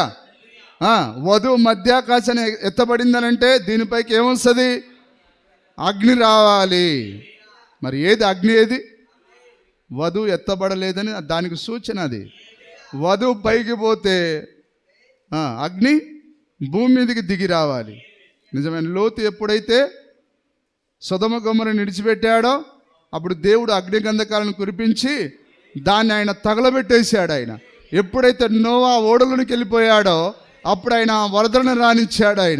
అది ముంగుర్తు కాదా? అవన్నీ సూచనలు కావా? మరి ఇంత చిన్న లాజిక్ని ఎట్లా మిస్ అయిపోయారు వీళ్ళు? చాలామంది బయలుదేరారు ఇప్పుడు వర్తమానంలోనే. వర్తమాన పుస్తకాలు చూడంగానే మనవడని చెప్పి పొత్తు పెట్టుకోకండి, నిలువున ముంచేస్తారు. పాస్టర్కి తెలియకుండా మీరు పొత్తు చేస్తే చేసుకోండి, మీ నాశనానికి మీరే బాధ్యులు. నేను ఎవ్వడికి కాపలా కాదు. ఇదిగో ఈయన నా పాస్టరు, ఈయన నన్ను వాక్యంలోనికి నడిపిస్తాడని నమ్మితే రండి, నన్ను సంప్రదించండి. లేదు ఈయనకి ఏం తెలియదనంటే మీ నాశనానికి మీరే కారకులు. ఎక్కడైనా చావండి, నాకు సంబంధం లేదు. మీరు వెళ్ళిపోతున్నందుకు నేను బాధ ఏం పడను. ఎందుకంటే నీ పేరు గొర్రెపిల్ల జీవగ్రంథంలో ఉంటే నా దగ్గర ఎంతమంది ఉండాలని దేవుడు నిర్ణయిస్తే అంతమందే ఉంటారు. హల్లెలూయా. ఏదేదో కొత్తది వచ్చిందనంటే నీ పాస్టర్కి తెలియకుండా కొత్తది వస్తుందా? వాడు మొదట్లో అవ్వకు తెలియకుండా మీ ఆదాముకి ఏం తెలుసమ్మా? మీ ఆదాం ఎప్పుడు ఆ పుస్తకం పట్టుకొని అటు ఇటు పరిగెడుతున్నాడు, జీవగ్రంథాన్ని పట్టుకొని. ఆ పుస్తకంలో అసలు ఏముందో మీ ఆయనకే తెలియదు. ఇప్పుడు ఆ పుస్తకంలో ఏముందో నేను చెప్తారా? అన్నాడా లేదా? అప్పుడు ఏం చేసింది? మెల్లగా కాలు బయట పెట్టింది, గీత దాటింది. వాడు మోసం చేశాడు, మరణం వచ్చింది. ఇగో ఆ మరణం ద్వారానే ఇంత కథ నడుస్తుంది ఇప్పుడు. స్టోరీ నాన్ స్టాప్గా. ఎన్ని వారాలు సార్? మన జీవిత కాలం అంతటా ప్రసంగాలు వినాల్సి వస్తుంది. ఎందుకు? అక్కడ రాంగ్ స్టెప్ వేయబట్టి, ఏదేనులో తప్పు అడుగు పడబట్టి. ఇప్పుడు మనం ప్రతి వారం వచ్చి వాక్యం వినాలి. హల్లెలూయా. మరలా ఎక్కడికి? ఆ ఏదేనులోనికి వెళ్ళడానికి. దేవుడు చూశాడులేండి. ఎందుకంటే ఆదాము ఆ బుక్ పట్టుకొని తిరిగి అందరిని తీసుకొని వస్తే మజా ఏమీ లేదు. ఆదాము పుస్తకం పట్టుకొని దూరం పోయినప్పుడు పరీక్ష వచ్చింది. ఇప్పుడు ఆయనలో ఉన్న హీరో బయటికి రావాలంటే ఆదాము దూరంగా పోవాలి. నిజమేనా? అంటే దేవుడు కావాలని చేసింది కాదు అది, కానీ జాగ్రత్త చెప్పాడు ఆయన. ఆదాము కూడా తన భార్యకు జాగ్రత్త చెప్పాడు. కానీ ఏమవుతుంది? ఈ మార్గం అయితే ఏమవుతుంది అనుకున్నది ఆమె. ఇంత నష్టం జరుగుతుందా అని అంచనా వేయలేకపోయింది. కానీ జరగాల్సింది జరిగిపోయింది. దేవుని నామానికి స్తుతి కలుగును గాక. దయ్యం అనుకున్నాడు నేను చెడగొట్టేశాను, ఇక అయిపోయింది అనుకున్నాడు. కానీ దేవుని యొక్క అసలు కథ అక్కడే ఉన్నది. ఇక నిజమేనా? దేవుని నామానికి మహిమ కలుగును గాక. దేవునికి అంత మహిమ వస్తుందని వాడు కూడా అనుకోలే. వాడిప్పుడు తడిగుడ్డ నెత్తిపైన పెట్టుకొని అనవసరంగా ఆమెతో ఈ ఫలాలన్నీ తినిపించిన అప్పుడే దాన్ని ఆపేస్తే బాగుండు.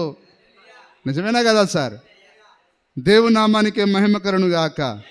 వాడు శత్రువు యొక్క దేవుడు శత్రువు యొక్క పన్నాంగంలో కూడా ఆయన పనిచేస్తాడు. ఆయన శత్రువుని ఆయన వాడుకుంటాడు. ఆయన దేవుని నామానికి స్తుతి కలుగును గాక.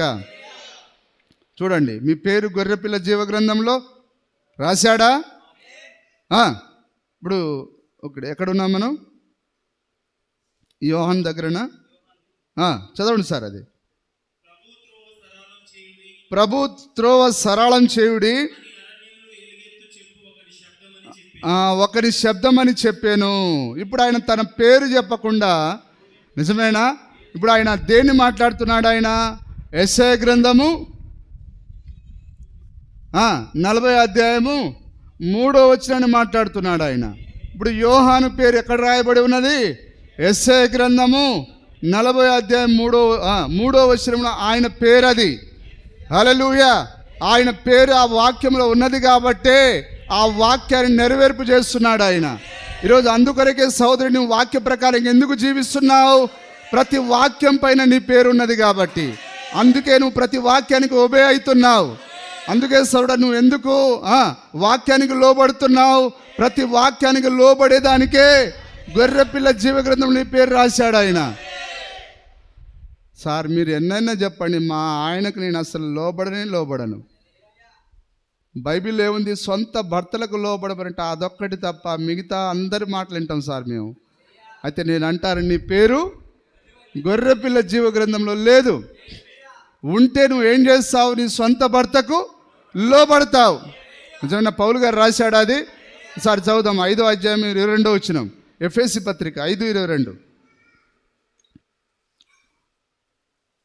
ఇది చదివి నేను ముగిస్తాను. 5:22. ప్రియులారా, అదేనా? స్త్రీలారా, ఇప్పుడు ఇది ఈ మాటలో ఒకవేళ సహోదరి నీ పేరుంటే, గొర్రెపిల్ల జీవగ్రంథంలో నీ పేరుంటే నువ్వేం చేస్తావు? నా గొర్రెలు.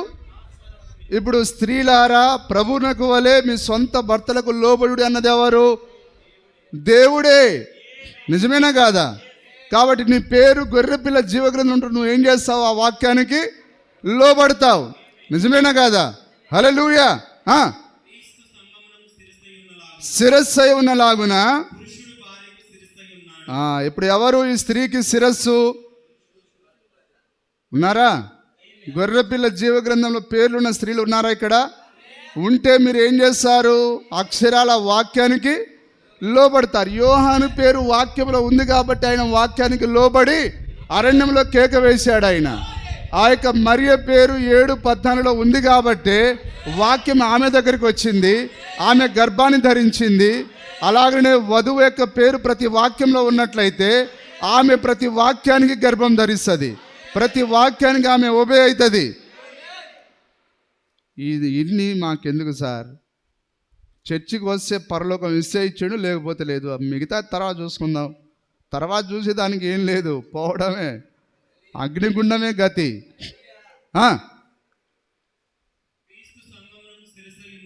శిరస్సై ఉన్నలాగున పురుషుడు భార్యకు శిరస్సై ఉన్నాడు. ఇప్పుడు ఎవరట? స్త్రీలకు శిరస్సు ఎవరు? పురుషుడేనా కాదా? క్రీస్తే శరీరమునకు రక్షకుడై ఉన్నాడు. క్రీస్తే శరీరమునకు రక్షకుడై ఉన్నాడు. సంఘము క్రీస్తునకు లోబడినట్టుగా లోబడినట్టుగా భార్యలు కూడా ప్రతి విషయంలోనూ తమ పురుషులకు లోబడవలెను. ప్రతి విషయంలోనూ లోబడవలను. మరి ఎందుకు మా ఆవిడ మంచిదని ఎందుకు అంటున్నావు? వాక్యానికి లోపడదు కానీ మీ ఆవిడ మంచిదా? ఏమో సార్, వాక్యం వైపు చూసి చెప్పండి. నీ మాటకు లోబడట్లేదంటే సహోదరుడా, ఆమె మృగానికి నమస్కారం చేసేది. ఎవరి పేరైనను గొర్రెపిల్ల జీవగ్రంథంలో లేనట్లయితే వారు ఆ మృగమునకు నమస్కారం చేస్తారు. హల్లెలూయా. ముందు పాస్టర్ మాటకు లోబడటం కాదు. ఏ నిజమైన భర్త ఏం చేస్తాడు? తన భార్య వాక్యానికి లోబడి జీవించాలని కోరుకుంటాడు.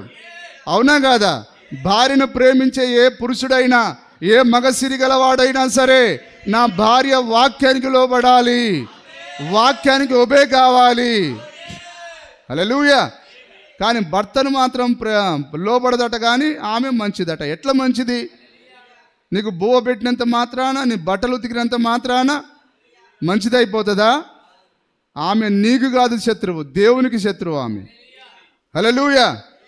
అయితే శత్రువు అయినా సరే దేవుడు దయగలవాడు కాబట్టి ఆయన శిక్షను రానియకుండా ఆయన తన కృపనిస్తాడు. ఆయన నీవు బ్రతకడానికి కృపనిచ్చినంత మాత్రాన నీవేదో రక్షింపబడినట్లు కాదు, నీవేదో మంచిదానిమైనట్టు కాదు. హల్లెలూయా. చూడండి ఇక్కడ, పురుషులారా, మళ్ళీ చదవనా మాటను, ఉన్నలాగున పిల్లలు తండ్రి మాట వినరు కానీ తల్లి మాట. ఎందుకంటే శిరస్సు ఎవరిప్పుడు? పురుషుడా?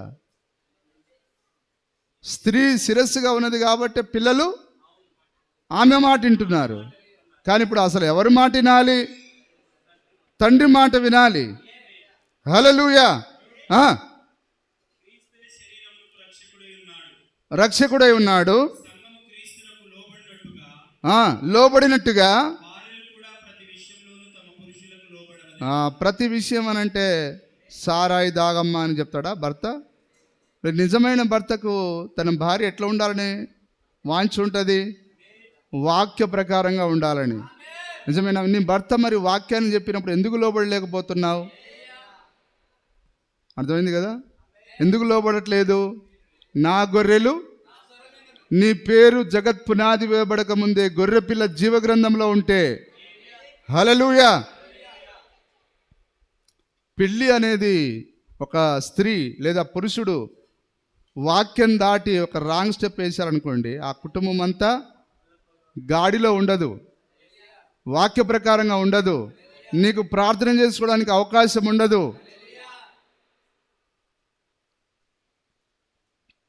అందుకొరకే పెళ్లి దగ్గర చాలా జాగ్రత్తగా ఉండాలి. దేవుని నామానికి మహిమ కలుగును గాక. పురుషులైనా స్త్రీలైనా మారుతుందని అనుకుంటే మారేది కాదు. నిన్ను మరణానికి గురి చేస్తారు కానీ మారరు వాళ్ళు. మారేదైతే దేవుడు చెప్పడా? ఏం కాదులేరా పెళ్లి చేసుకో, నేను తర్వాత మారుస్తానని చెప్పడా? చెప్పాడు ఎక్కడన్నా? అందుకొరకే వర్తమానాన్ని చూడాలి కానీ మా కులం, మా ఇంటి పేరోళ్ళు, లేకపోతే మాకు అయినోళ్ళు, అట్లా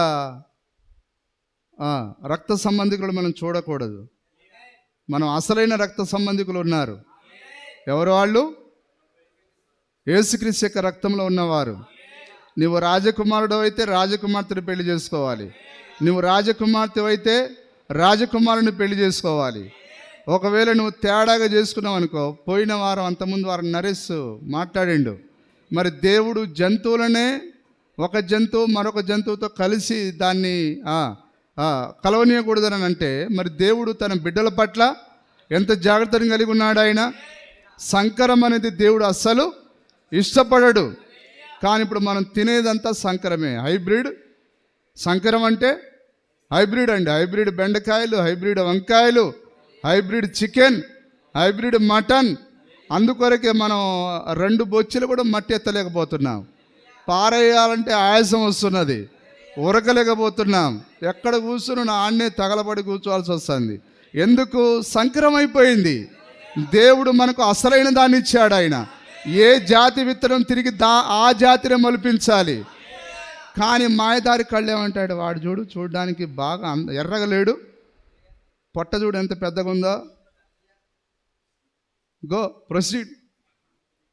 కళ్ళు నిన్ను మోసం చేస్తాయి. ఆ కళ్ళలో మోసం ఉన్నది. హల్లెలూయా. ఒకవేళ యేసు ప్రభు కళ్ళు చెప్పినట్టుగా ఆయన ఎవరిని ఎన్నుకునేవాడు? ఆయన ఏ జాన్ వేసిరినో లేకపోతే నిన్నెందుకు ఎన్నుకుంటాడు సార్? ఎత్తు పళ్ళు ఏంటిది, నువ్వు పొట్టోడివి, ఏది కూడా సరిగ్గా చేయలేవు, మాట్లాడలేవు, నిన్నెందుకు ఎన్నుకున్నాడు ఆయన? కానీ ఆయన ఎన్నిక మాత్రం పనికిరాని మనం ఎన్నుకోవాలి. కానీ నీ దగ్గరికి వచ్చేసరికి ఎర్రగా ఉండాలి, బుర్రగా ఉండాలి, ఎత్తుగా ఉండాలి, సౌరులాగా ఉండాలి. కత్తి తిప్పితే 100 మంది పడిపోవాలి. ఆయన మాత్రం పనికిరాని దాన్ని పెళ్లి చేసుకోవాలి. నువ్వు మాత్రం వర్తమానంలో ఉన్నా కానీ కర్రీగా ఉన్నాడు, తెల్లగా ఉన్నాడు, పొట్ట ఉన్నది, అది కాదు చూడాల్సింది. ఆ పొట్ట ఎరకాల ఉన్న హృదయం ఎట్లా ఉన్నది చూడాల్సింది. బట్టతల కాదు, ఆ బట్టతల లోపల ఉన్న మనసు ఎట్లాంటిది అది చూడాలే కానీ పై రూపాన్ని చూసేది కాదు. దేవుని నామానికి మహిమ కలుగును గాక. హల్లెలూయా. కొందరు ఏంటంటే కట్నం రాబట్టేదానికి మాకు ఇష్టమే సార్, కానీ దూరం అయిందని అంటే మరి ఏమన్నా ఇంత కట్నం ఇస్తామని ముందు పడతారేమని నానుస్తూ ఉంటారు. అంటే వర్తమానంలో ఇవన్నీ తగలబడ్డారు. కట్న పిశాచులు, వరకట్న వేధింపులతో చనిపోయిన వాళ్ళని మనం ఇప్పుడు చూడట్లేమా? ఇప్పటికీ పోలీసు భార్యలు, పోలీసులు రక్షక భటులట. దేనికి సార్ వాళ్ళు? రక్షక భటుల, భక్షక భటుల. కట్నాల కొరకు కట్నం తీసుకోకూడదని అర్థం కానుడు అసలు పోలీసుకు పనికొస్తాడా? పనికిరాడు, అన్ఫిట్ వాడు. కానీ మన దగ్గర ఉన్న చట్టాలు అట్లా తగలబడ్డాయి కాబట్టి ఇట్లాంటి దుర్మార్గులు కొనసాగుతున్నారు. హల్లెలూయా. దేవుని నామానికి మహిమ కలుగును గాక. సరే, ఇంకా మాట్లాడుకుంటే చాలా కార్యాలు ఉన్నాయి. అయితే సోదరులారా, వధువు ప్రతి విషయాన్ని నిశితంగా గమనిస్తుంది. పక్షిరాజుకు లోపట కళ్ళున్నాయి, బయట కళ్ళున్నాయి. ఆమెకు ఒంటి నిండా కళ్ళే ఉన్నాయి. ఎందుకు ఆ కనులు ఇచ్చాడు ఆయన? ఆమె ప్రతిదీ గమనించాలని, ప్రతిదీని పరిశోధించాలని. ఎందుకు మనం సీసీ కెమెరా పెట్టాం అక్కడ? అది ప్రతిదీ అది క్యాప్చర్ చేయాలని, అక్కడ ఉన్న దృశ్యాన్ని అది చూపించాలని. అది నీ 2 కళ్ళు దీనిని పట్టుకోలేవు, కానీ ఆ సీసీ కెమెరా పట్టుకుంటుంది. అందుకొరకే దేవుడు నీకు ఒంటి నిండా కళ్ళు ఇచ్చాడు ఆయన. Praise the lord. హల్లెలూయా. ఈ కాలమే కెమెరా కాలం. ఇది ఎక్కడ చూసినా నీ యొక్క వాకిలిలో కెమెరానే, ఇంటిలో కెమెరానే, నువ్వు ఎక్కడ హాస్పిటల్కి పోయినా, ఎక్కడికి పోయినా ఇది కెమెరా. అంటే దేవుని దగ్గర ఒక సీసీ ఉన్నదని నిరూపించే కాలం ఇది. మనం అందరం దేవుని యొక్క కరుణ ఎదుట నుంచి మనం తప్పించుకోలేం. ఆయన కళ్ళు మనల్ని గమనిస్తున్నాయి. హల్లెలూయా. ఒకటి, మనల్ని పిలిచింది దేవుడు. దేవుని కొరకు మనం జీవించాలి. ఏదన్నా సరే, అది బాధ అయినా, శ్రమ అయినా, ఏదేమైనా మన కర్తవ్యాన్ని, మన నిర్వహణను మనం పూర్తి చేసుకొని అవతలికి సేఫ్ సైడ్గా మనం ల్యాండ్ అవ్వాలి. నిజమేనా? ఇక్కడ ఇంధనం నింపుకోవాలి. ఇంధనం నింపుకుంటేనే విమానం పైకి ఎగురుతుంది. దాన్ని ఏమంటారు, మిసైల్, అదేనా సార్? ఒక క్షిపణి ఆకాశంలోకి పోవాలంటే దాంట్లో ఏం నింపాలి? అగ్ని నింపాలి. ఎక్కడ నింపుతారు? పైన ఆకాశంలోనా? ఇక్కడేనా? భౌతిక సంబంధమైనది కాబట్టి దేవుడు ఇంధనం ఎక్కడ పెట్టాడు? ఆయన ప్రవక్త ఏమన్నాడు? పైకి పోయే మార్గం కింది నుండి. బైబిల్లో మీరు చూడండి, సంఘం పైన కానీ, పాస్టర్ పైన కానీ, సంఘ పెద్దల పైన కానీ అలిగిన వారు, కోపపడ్డవారు ఒక్కడన్నా బతికి బట్ట కట్టాడా? బైబిల్లో చూడండి.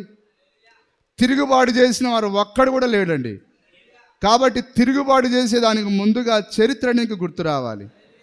పౌలు గారు అందుకే 10వ అధ్యాయంలో ఆయన ఒక్కసారి మనం వారిని జ్ఞాపకం చేసుకోమని అన్నాడు. ఆయన ఇజ్రాయెల్కి ఏం జరిగింది? ఎవరైతే సణిగారో, ఎవరైతే మోసే పైన తిరుగుబాటు చేశారో వాళ్ళందరూ సర్వనాశనం అయ్యారు.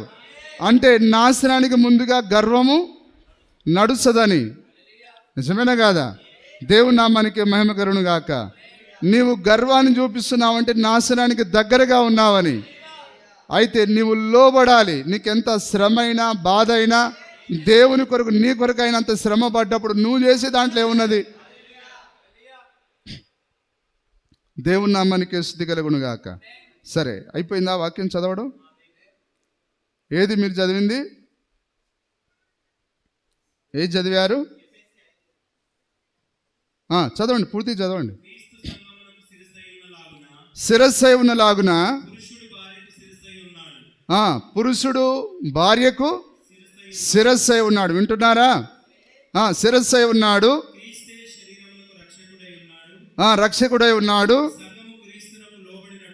లోబడినట్లుగా ఇప్పుడు పురుషులారా చెప్పండి, ఇదిగో వాక్యం ఇలాగ రాయబడి ఉన్నది. ఇదిగో ప్రతి విషయంలో లోబడాలని దేవుడే చెప్పాడు. హల్లెలూయా.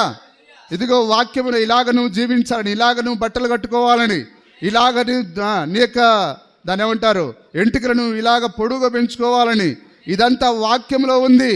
అన్ని పాసల పైన నెట్టేసి నేను నిర్దోషిని అని పిలాతులాగా నిర్దోషం అనుకోకండి. సోదరులారా, నువ్వు కడుక్కోలేవు.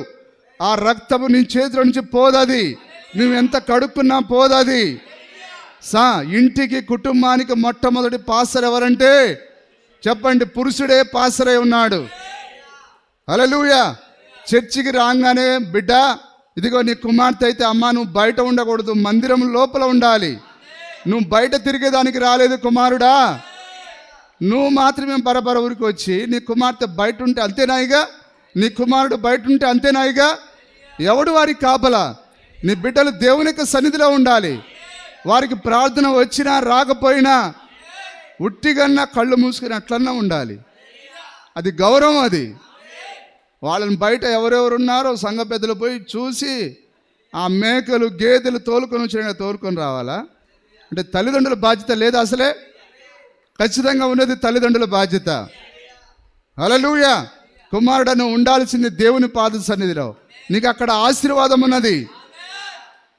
మనం నేర్పించాలా? బాడు నడవలసిన త్రోవను నేర్పించమని అన్నాడు ఆయన. ఎవరితో? తల్లిదండ్రులతో అన్నాడు ఆయన. నిజమైన మొట్టమొదటి సండే స్కూల్ టీచర్ ఎవరు? మోసే యొక్క తల్లి. ఏ తల్లి అయితే తన బిడ్డలకు వాక్యాన్ని బోధిస్తుందో ఆ బిడ్డలు ఎన్నడూ నాశనం గారు. ఆ బిడ్డలు ఎల్లప్పుడూ దీవించబడతారు. తల్లి 5వ సువార్త ఉన్నది. ఇక మామను చెప్పుతో కొడతాను, మామను తంతాను, మామను ఒరే అను, ఇట్లాంటి పనికి మాల ముచ్చట్లు కాదు, లోకం అది నేర్పించేది. తంతానంగానే ఈమె సుందరాంగి కిలకిలాని నవ్వడం, మూతి పళ్ళకు సిగ్గుండాలి. అవి కాదు నేర్పించాల్సింది. మామకు ప్రైజ్ లాడ్ చెప్పు, వాడు అన్యుడైనా సరే praise lord, god bless you, ఇదిగో నేను ప్రార్థన చేస్తున్నాను అని చెప్పి నీ కొరకు ప్రార్థన చేస్తా, రా చర్చికి రా, ఇట్లాంటి మాటలు నేర్పించాలి బిడ్డలకు. మామను దంతా కారం పెడతా అది ఇది కాదు మనం నేర్పించాల్సింది. అది లోకం ఒక్కప్పుడు అయిపోయింది అది, కానీ ఇప్పుడు అది కాదు. హల్లెలూయా. పురుషులారు ఇవన్నీ ఎవరు చేస్తారు? ఇంకో ఈ పేరు గొర్రెపిల్ల జీవగ్రంథంలో ఉంటే ఎవడు నీకు చెప్పాల్సిన అవసరం లేదు. ఈ గొర్రెపిల్ల జీవగ్రంథంలో నీ థియోఫనీ ఉంది. హల్లెలూయా. ఆ థియోఫనీనే నీకు బోధిస్తూ ఉంటుంది. దేవుడు అక్కడి నుంచి నీకు ఆయన సంధిస్తాడు. ఆయన హల్లెలూయా.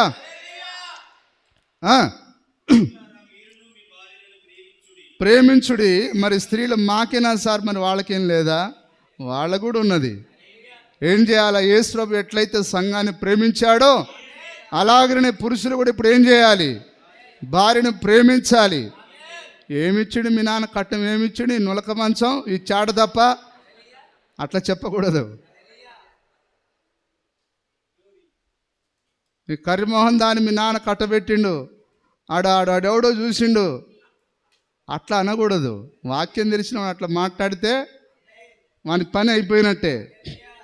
హల్లెలూయా. మరి ఒకసారి నీ చక్కదనం చూసుకో. నిన్న ఆయన ఎట్లా పెళ్లి చేసుకున్నాడో, పరలోక పెళ్లి కుమారుడు, 10,000లో అతి సుందరుడు. మరి నిన్నెట్లా మెచ్చాడు ఆయన? నిజమేనా? కాబట్టి భార్య పళ్ళు ఎత్తుకున్నాయని లేదా ముక్కు పొట్టిగా ఉన్నదని అయిపోయింది పెళ్ళి, పిల్లలు ఉన్నారు, నువ్వు అట్లా మాట్లాడుతున్నావు అంటే నువ్వు ఒక సోయి లేనివాడివి, వాక్య గ్రహింపు లేని వాడివి. హల్లెలూయా. అటువలే క్రీస్తు కూడా సంఘమును ప్రేమించి ముడతైనను లేక పరిశుద్ధమైనది గాను నిర్దోషమైనది గాను మహిమగల సంఘము గాను తన ఎదుట నిలబెట్టుకునవలనని వాక్యముతో ఉదక స్నానము చేత పవిత్రపరిచి పరిశుద్ధపరచుటకై ఎప్పుడు భర్త భార్యకు అండగా ఉండాలి, ఆమె కొరకు ఎల్లప్పుడు ప్రార్థన చేయాలి, మరి ఆమెకు ఎప్పుడు వాక్యాన్ని ఇవ్వాలి. ఇప్పుడు యేసుక్రీస్తు మనకి ఏమిచ్చాడు? తన భార్యకు వాక్యాన్ని ఇచ్చాడు ఆయన. అలాగనే పురుషుడు కూడా ఇప్పుడు ఏం చేయాలి? వాక్యాన్ని ఇవ్వాలి. చదవండి. పురుషులు కూడా తమ సొంత శరీరము వలె ప్రేమింపబద్ధులై ఉన్నారు. హల్లెలూయా. ఎందుకు సొంత శరీరం అని అన్నాడు పౌలు గారు? భార్య ఎక్కడి నుంచి తీయబడింది చెప్పండి? పురుషుని యొక్క సొంత శరీరంలో నుండి తీయబడింది. కానీ కథ మారింది. ఇప్పుడు అదంతా చెప్పేది కాదు ఇప్పుడు, నిజమేనా? కానీ ఆమె నీ యొక్క సొంత శరీరమై ఉన్నది. కాబట్టి నీ శరీరాన్ని నువ్వు ఎట్లయితే ప్రేమిస్తావో అలాగనే నీ సొంత శరీరంలో నీ భార్యను నువ్వు ప్రేమించాలి. నిజమేనా? ఎందుకు ఆయన మనల్ని ప్రేమించాడు? మనం ఆయనలో భాగమై ఉన్నాం, ఆయనలో ఎముకగా ఉన్నాం, ఆయనలో మాంసంగా ఉన్నాం, ఆయన యొక్క వాక్యంగా మనం ఉన్నాం, ఆయన నుండి తీయబడ్డాం. కాబట్టి మన యొక్క రూపాన్ని చూడలేదు ఆయన పోలికను చూశాడు ఆయన. హల్లెలూయా. శరీరము వలె ఇప్పుడు ఇది కూడా ఆజ్ఞ. ఒకవేళ పురుషుడా నీ పేరు గొర్రెపిల్ల జీవగ్రంథంలో ఉంటే ఇప్పుడు నువ్వేం చేస్తావు? నీ భార్యను ప్రేమిస్తావు, ఆమెకు నువ్వు అన్ని విధాలుగా సాయం చేస్తావు. హల్లెలూయా. ప్రేమించువాడు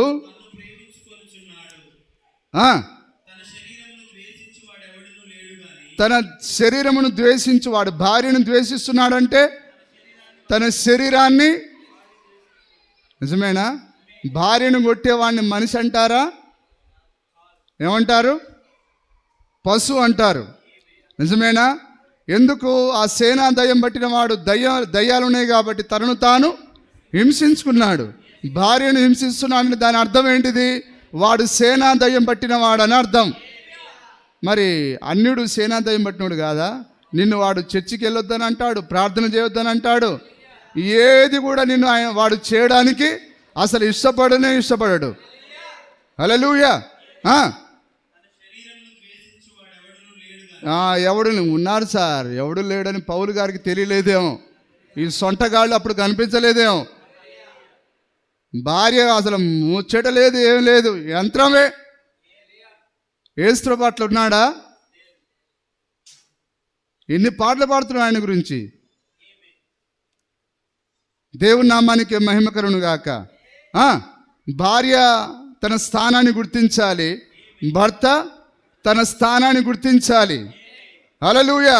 అబ్రహాం శారా ఎట్లున్నారో తెలుసుగా మీకు? వారు అన్న చెల్లెల్లాగా ఉన్నారు. దేవుని నామానికి స్తుతి కలుగును గాక. అంటే కొన్ని ఉంటాయిలే సార్ చిన్నపిల్లల చేష్టాలు అట్లాగా ఉన్నాయి వాళ్ళ దగ్గర. మరి భార్యాభర్తలు అట్లా ఉండాలి. ఆయన ఇట్లా చూసి దేవుని నామానికి మహిమకరును గాక. కానీ చూడండి, అబ్రహాము శారా ప్రతి కాలంలో ఉండే స్త్రీ పురుషులకు వాళ్ళు మాదిరై ఉన్నారు. నిజమేనా? తన శరీరమును ద్వేషించువాడు ఎవడునూ లేడు గాని ఉన్నారా సార్ ఇక్కడ? చెప్తారా? ఏం సార్? ఇర్మియా గారు నువ్వైతే కాదు, అట్లా చెప్పుకోవాలా. సాగర్ కూడా సార్ నేనైతే కాదు. ఇప్పుడు శిష్యులు చెప్పలేదా, నన్ను అప్పగించేవాడు మీలోనే ఉన్నాడంటే పేతురు అన్నాడు నేనైతే కాదు, యోహాను అన్నాడు నేనైతే కాదు. మెల్లగా ఎవరు? సరే ఎవరో నాకు తెలియదు.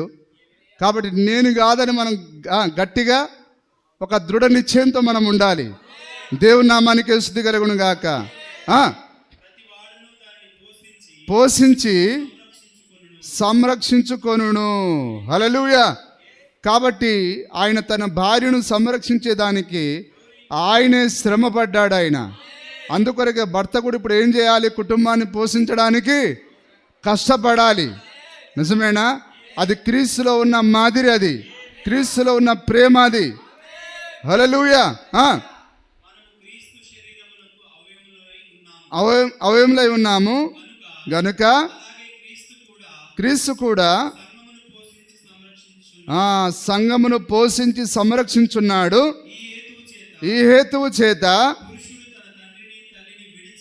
తన తండ్రిని తల్లిని విడిచి, అసలు లేరండి బైబిల్లో తల్లిదండ్రులు లేరు. ఉన్నారా?